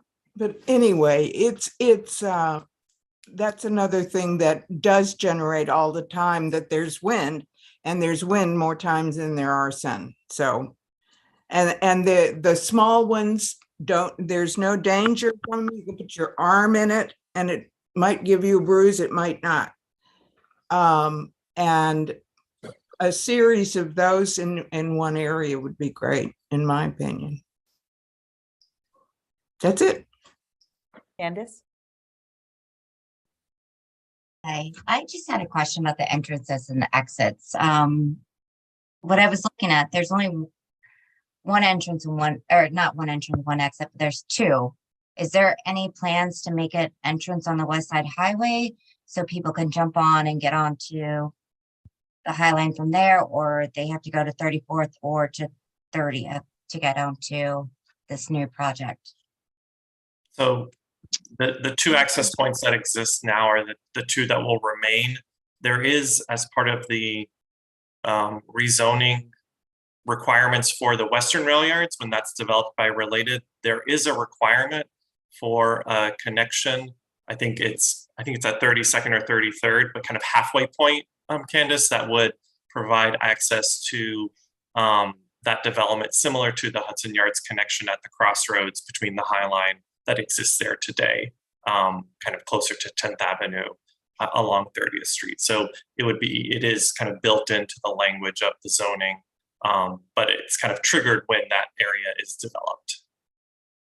Is there any idea, we thinking 5 years, 10 years, 20? There's nothing in the language that says we want this at this point? I think I am not sure how it's written in the language with Related's agreement with city planning on that. But it's something that we could look back and see if there is, once they start construction, is it due within 5 years? Or, I don't know the specificity, or if it's just to be available when the whole development is completed. I'm not sure. I'm really hoping there's more of a push, because that's we can get those people from the West Side Highway to get onto it. You have to walk all the way another direction in order to get to it. It's a little not there. Understood. Roberta? Thank you guys for the presentation. I had a question about the operating hours and accessibility of the entrances. So at least in my recollection from the summer, there was this, the Western Rail Yard section was open in part, with fairly limited operating hours. They weren't always super obvious, and you couldn't always enter depending on different hours. And I believe it's closed for the season. It'll probably reopen when it gets warmer. I was curious if with these upgrades, you have the intention of having it open for regular Highline hours for the entire year, and what those hours would look like if not. Right. So the current hours, and it's closed now for the season and, you know, ahead of this reconstruction, but previously, because there was no lighting, it closed at dusk. And so the hours changed over the course of the year as, you know, the times that the sunsets changed. So the intent with adding lighting will allow it to mirror the hours of the Highline and be open year round. So we'll always match, you know, if the Highline's open 7 to 10, which is the hours in the spring, it would match those hours, or 7 to 11, which are the hours in the summer, it would match those hours. So it really allows for that piece to be open with the rest of the park down to Gansevoort. And then in terms of accessibility, because the Highline meets grade at 34th Street, it's a natural accessible point for anyone in a wheelchair or stroller. So you're able to easily kind of transition from the sidewalk, and as the Highline ramps down towards the south, it kind of increases in height and meets the level of the balance of the Highline. There is another, you know, there's an elevator at 30th Street, and there's also the at-grade connection from Hudson Yards at the crossroads. So the northern end of the park is a section that has a lot of accessible points that don't rely on an elevator, and it's kind of that what we call an at-grade connection between the structure and what it's meeting, whether it's a sidewalk or the Hudson Yards development. And that is a great answer. I am curious what the timeline is to get the lighting on there. Are we talking about the spring, summer 23 season, 24, when it would be open, the regular Highline hours? So this project is slated to start construction in late spring of this year, and it's a 6-month construction schedule. The goal is to open it by the end of this year, so end of 23. And so that's when, at that point, the hours would be 7 to 7, which are the hours in the winter. So that would be kind of the moment that it would come back online with the lighting, with the stabilized new pathway, and the replaced seating elements, the furniture elements. Super exciting, really great to hear. I have one final question, which is maybe a little outside of this, but there is the construction of the Highline connector is ongoing. Keep, you know, seeing they're making progress on that. Is the intention to connect this, I guess at 30th Street with that? And so you would be able to go from 34th Street, you know, all the way back to 30th, all the way to probably Moynihan or around there. Yes, Moynihan Train Hall connector is slated to open likely in April or May. Construction there is moving, you know, if you've walked along 30th Street, you see one of the 2 bridges already in place. The timber bridge, which is the second piece, will come in February and March, and then we'll be ready to open that. So that would be open before this piece is completed, but once completed, it really will enhance the pedestrian experience as you're walking from Moynihan to the east, or, you know, if you're coming from the river to the north and west. And then obviously if you're walking north-south, there's the kind of full extent of the Highline available. So it really will transform what's available, especially at the north end of the Highline. That's helpful. Thank you so much. Thank you, Roberta. Lowell? I'm going to piggyback on Roberta's question. What's the status of the connector from the corner of 34th and 12th to cross the West Side Highway, 12th Avenue, whatever the hell it's called over there, to Hudson River Park? So that connector has not moved ahead following the announcement from the former governor a couple of years ago. The focus and the funding was in place for the Moynihan connector, and that's why that project moved ahead. But there haven't been any feasibility studies or funding secured for that second connection, which was proposed to extend over to Javits and then cross over the West Side Highway to land over at I think Pier 76 is the pier there. That was a major ask of this board and this committee and this board, that the High Line look into that. And the fact that, you know, our former governor is no longer our governor does not change the fact that we want that connector. Understood. I think that it is a good time to reopen that discussion with the community board and this committee. And certainly the current governor is supportive of the Moynihan connector and, you know, has committed to see that complete. And so I think we should reopen those discussions now that we have more awareness of that stakeholder group. And I think something that we could point to about that successful project. And so I welcome that, and we can set up a time to meet with this committee and the chairs to figure out how to engage to move that ahead. Okay, thank you. David? Lowell stole my question, but I would just like to endorse what he said. I think it would be terrific to have that bridge over the highway. And I think that Javits was actually built in anticipation of a bridge across there. Is that not true? I don't know if it was a bridge over to over the West Side Highway. Yes, you're right. Yes.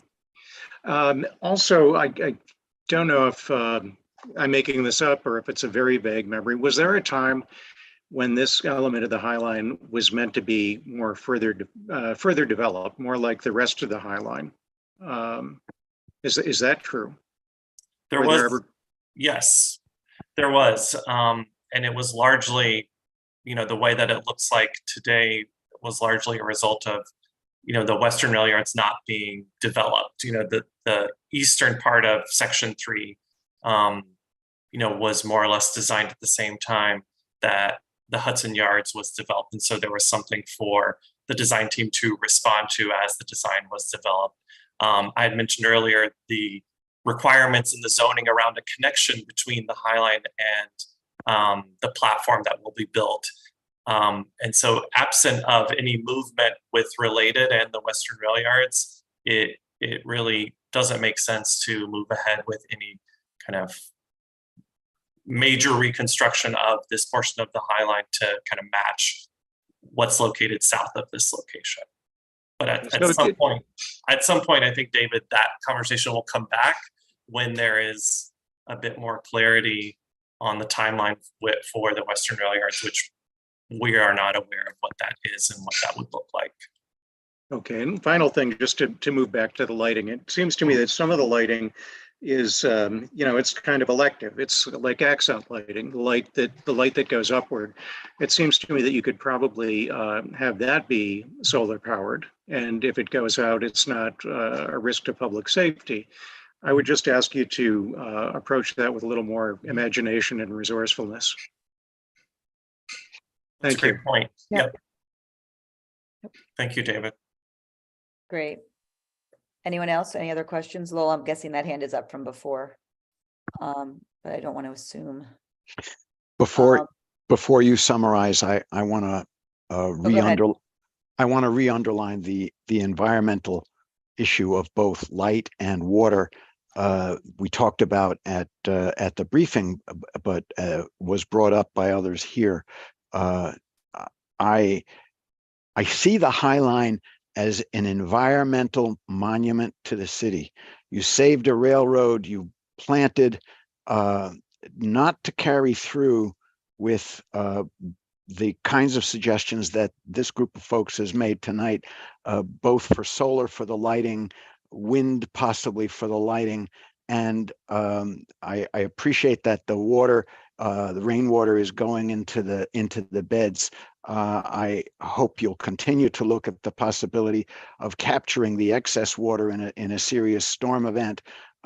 It's possible to do, and it's extremely disappointing to me that you're not in this section of the High Line continuing to set yourself up as an environmental exemplar. Great. Okay.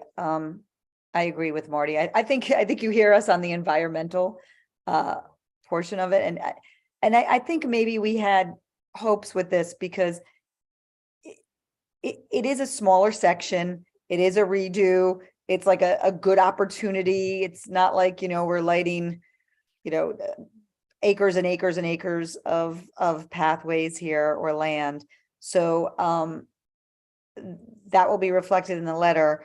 But if anyone has a motion, because I know you guys are, Patrick, can you just tell everyone you're presenting for the letter to go to, so people know what? Right. So we are making a submission to the Public Design Commission next Friday as part of their next scheduled meeting, and then it will be presented. I think it's on the Monday, February 13th. And so looking for, as part of that submission, a letter from the community board to be submitted in hand with the materials. Great. And I do want to listen, I know this happens a lot, but I think sometimes the public gets very frustrated when you have a high money, I don't want to say multi-million, but I guess the whole thing project, and then, oh, sorry, we used the wrong materials. We're going to scrap it. And we're going to do it all over again. And you're paying for it. There's a little bit of a frustration there, as you probably would recognize. And have the same feeling about. Exactly. So I'm sure you share in our frustration with that portion.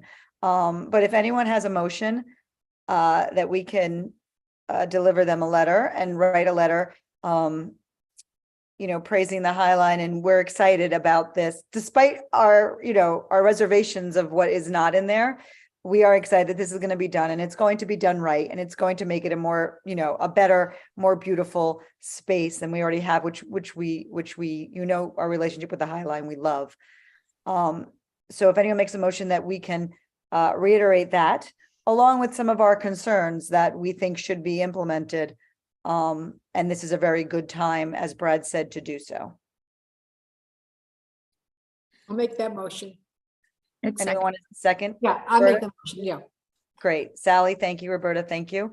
I'll go over the points. Or Marty, I wrote down some points. I'm sure you have some more.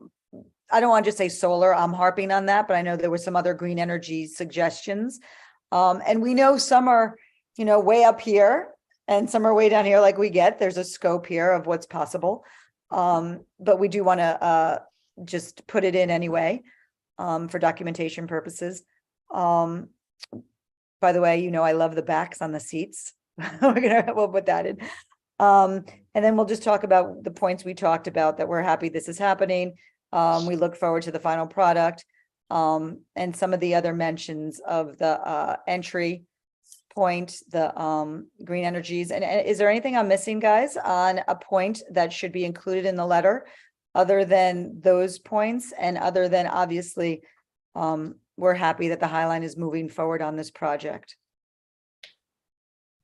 I would just note, the value of greater hours. I think there's a lot of value there for the community. Your hours. Great. I will put that as well. Okay. And I will go again what Marty kind of suggested last time. Is there anyone opposed to this letter? Anyone present not eligible? I'm P&E, Leslie. P&E, Matt? Gotcha. And no abstentions, and everyone else would be approved? Great. High Line, we will get this for you. Thank you. And you can give us a present of some sort of green energy power in return. Even a pilot program, something little. I mean, so let's try something, please. Something prominent so people know you're doing it. Yes, educational. No, we hear you. We appreciate the comments, and we've already been texting during this on some things that we can really push the team to at least do something with this section. So it's all heard and understood, and we want to do right by you all. So thank you again for the time. Patrick, thank you so much. We love you guys, so thank you. We don't Yeah, want the to. stars of our neighborhood. Yes. Yeah, we expect a lot more out of you. That's No, no, no. Understand. Yeah. And Preeti, thank you. I know you're here somewhere. Here, thank All right. you. Oh, there you are. Okay, guys, thank you so much. We appreciate it, and we will get back to you on the letter. All right. Thank you all. Bye. Thank you for All right. waiting too. Yeah, no problem. All right. Thank you. Bye-bye. Bye. And speaking of waiting, Robert, Last and most importantly, of course you Hudson are. River Park. Of course you are. This is a long meeting, so thank you for hanging in there, but I know you wanted to get this in. I do. We also have Rashi Puri, who's an attendee. If we could move her over. I don't know if we. Janine, did you get that? Yes, I'm moving her over. Okay. Right. Thank you. I didn't know if you. Thank you. Okay. So I will start off as we're moving Rashi over, and then I will hand it to her. We wanted just to come, folks, I think know, but we wanted to come and just share a little bit more detail about our Boathouse RFP. So we have, as you're aware, we have 4 boathouses in Hudson River Park. We are very proud of our boathouses. They are a key way in which we meet our public access mission to help get people on the water and create that connection to the water. As a public entity, we do have to go through procurement. They are, frankly, of great value, and we don't only pay to construct and maintain the buildings. We actually subsidize much of the utilities usage as well for these operators. And so there is a public good here, and we have to go through our procurement. That takes the form of RFPs, a request for proposals, to allow operators to help compete for it. These operators are our partners in providing these services. And so I want to just bring up Rashi, who is leading this for us, who can talk to a little bit about our goals of the RFP. I will say upfront, and I want to be clear about this, we are still in the RFP process. Decisions have not been made. We aren't able to speculate. Everyone's going to want to know which respondents are selected. We're not going to be able to answer that. We're not going to give you clues. We're not going to talk about the specifics.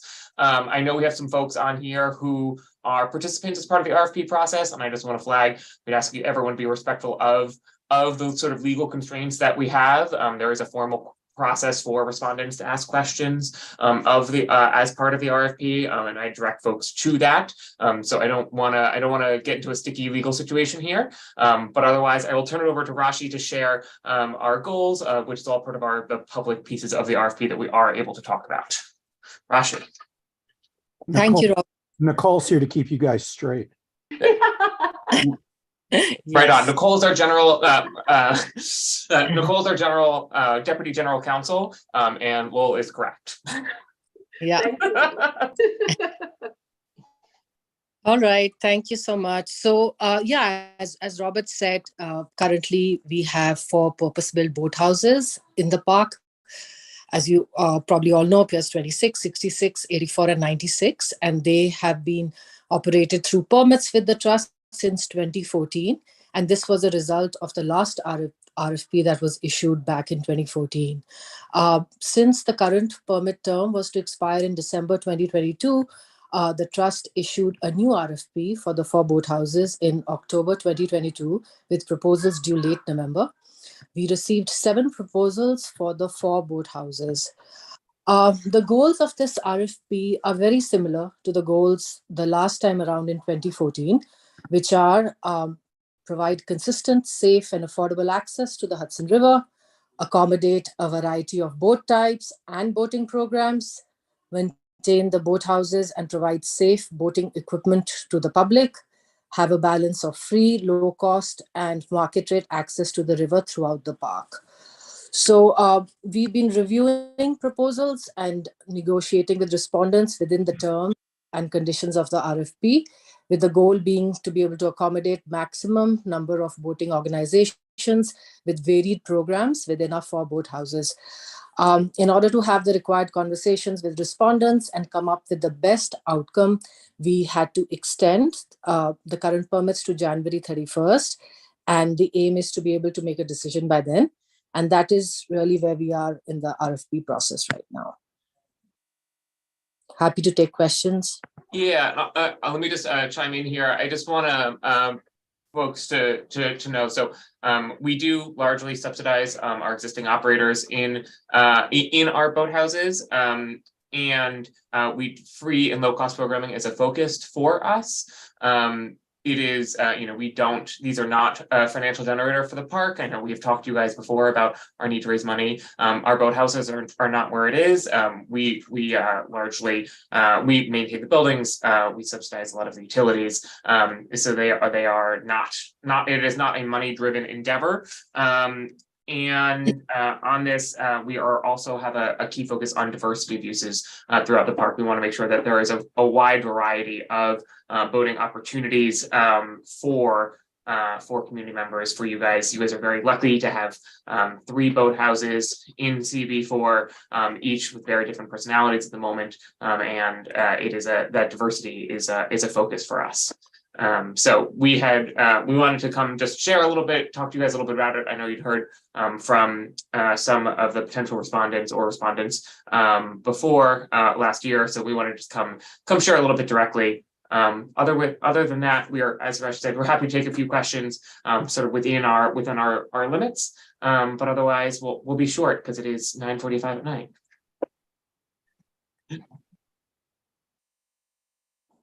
Chris? Yeah, can you define diversity as to the scope of the RFP? Say that again? Can you define diversity as to the scope of the RFP? When you say diversity, what does it mean? So we have we define it as a diversity of uses is largely what we're talking about. That was the phrasing. So diversity of uses. So we have there are varying types of boating programs. And that could be kayaks, that is sailing, that can be other forms of boating access. There's a range of them that we already have in the park, and we like to try to make sure that we are maintaining a wide variety or providing a wide variety of uses. And does that definition include the free and affordability portion? As I said, we have a focus on free and low cost programming. Right, Public access is a key piece of the RFP. Great. So when you say diverse, you mean like, okay, we have 3 boathouses, maybe one is asking for money. One program has a low cost, but like ultimately, like there's still within that RFP process, like a focus on absolutely free. So I cannot get any more specific than what we already said on it, because we would then be talking about potential assignments to it. So I can go as far as I think I have with this, and then I have Nicole here to check me. So I can't talk about like sort of what individual boathouse would be assignment. We do the RFP as a collective, so that we can look across the park. Okay, and that falls into just general programming and deliverables to the public. I appreciate that. Thank you. So Robert, just before anyone else, is this just like more of an initial update? I mean, yeah, we just wanted, we know you guys had talked about it. I think CP1 had also asked us to come share a little bit. And so we wanted just to come give you guys an update as a piece of it. We haven't made a selection. As Rashi mentioned, we've extended the previous permits from December through the end of January so that we have time to continue some of the conversations. Okay, so if obviously you can't get into some of these things you're talking about. Yeah.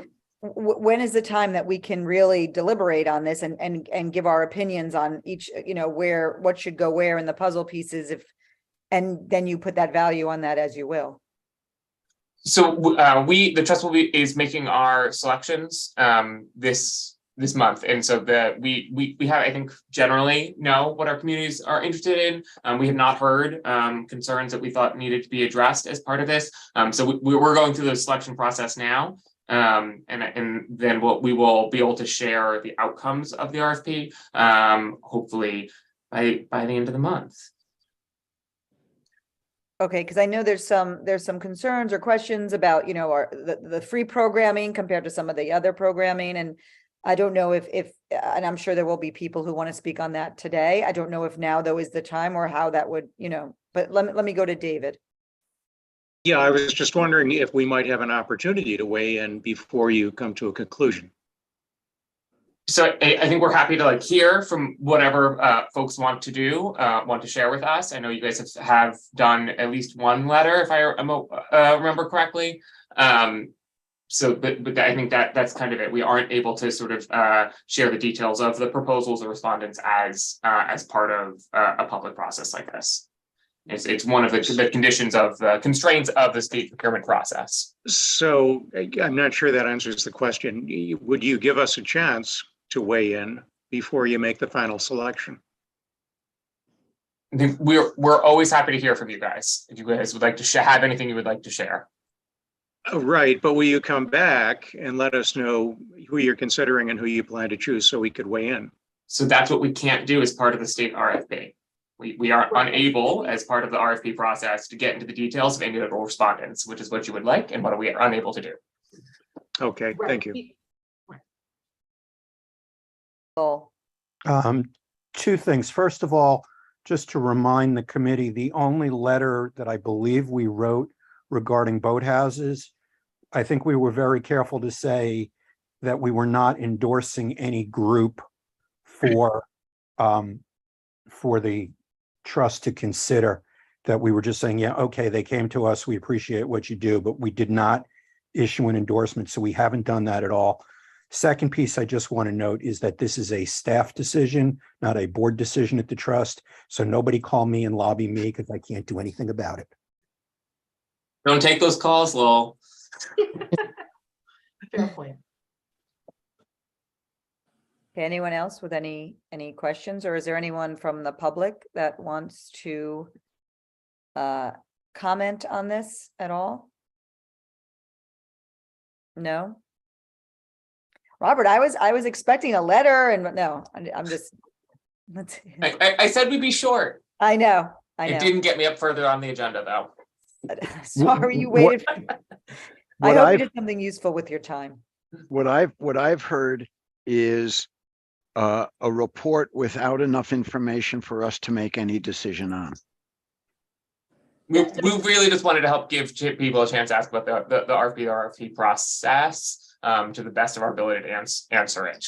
I mean, Robert, we'll be upfront. I think some of us or some in the community, we just want to know, like, is a boathouse going to be moved in place of another boathouse?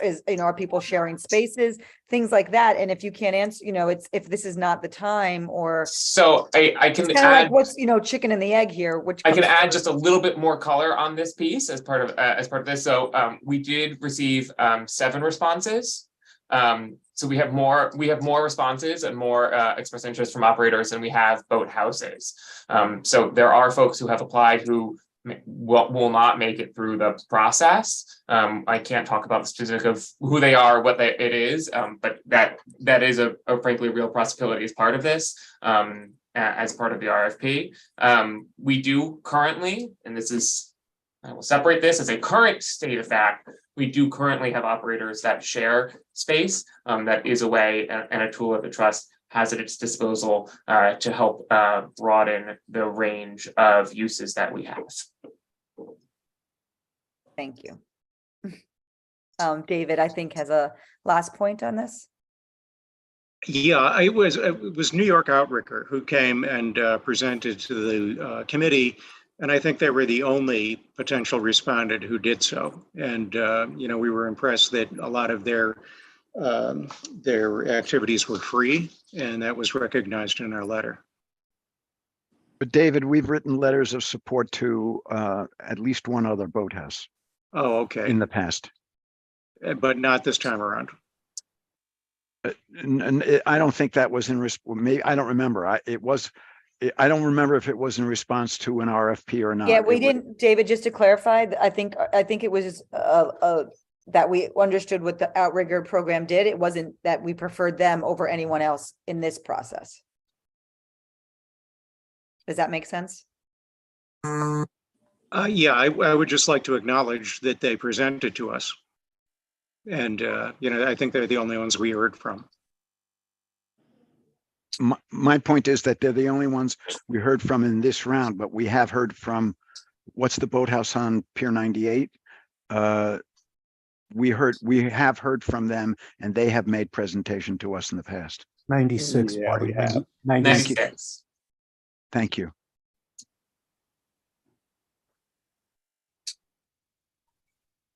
Okay, great. I guess, is that it? Anyone else? No? Okay, I don't think we'll need obviously any letter or anything. But we will, Robert, when you'll come next month, maybe, I guess, or Yes. fingers crossed. We'll wrap this process up, and we'll be able to share the outcome with folks. Okay, wonderful. Thank you. And thank you for waiting. And I know you were probably not listening to the whole meeting and doing other I things. did. I was Yeah. fascinated. Thank you. And I now know that we need to come to our next presentation with the percentage of recycled material in our concrete. Would not have known, but And we solar do. and solar and wind. We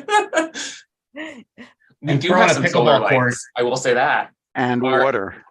pickleball courts going on at 34th Street will have used some Right. solar lights. Oh, good. We look forward to that. as Just to bring everything full circle, right? Solar power on pickleball courts. Exactly. Okay, thanks, Hudson River Park Trust. Thank you, ladies, Sure. Thank you. as well. Thank you. Bye, Robert. I'm guessing, guys, we can wrap this up. If anyone has any new business, this is now the time to yell it out before the 10 o'clock hour. If anyone wants to mention anything. Move to Motion adjourn. to adjourn. Second? Yeah, I think two of us made the motion at the same time. Oh, Doesn't I matter. heard. Okay. Thank you. Okay, guys, this was a good meeting. Well, just to reiterate, Carl, you're gonna make that small thing to Parks, the letter. Marty, you're gonna take the, which one are you taking again? Oh, the waterfront, the Manhattan Borough President Waterfront, and I'll write the Highline letter. Is that good? Okay, great. Guys, have a really nice long weekend. Well, some of us have long weekends, but have a really nice weekend. And thank you. This was a hefty meeting. And we'll see you in February.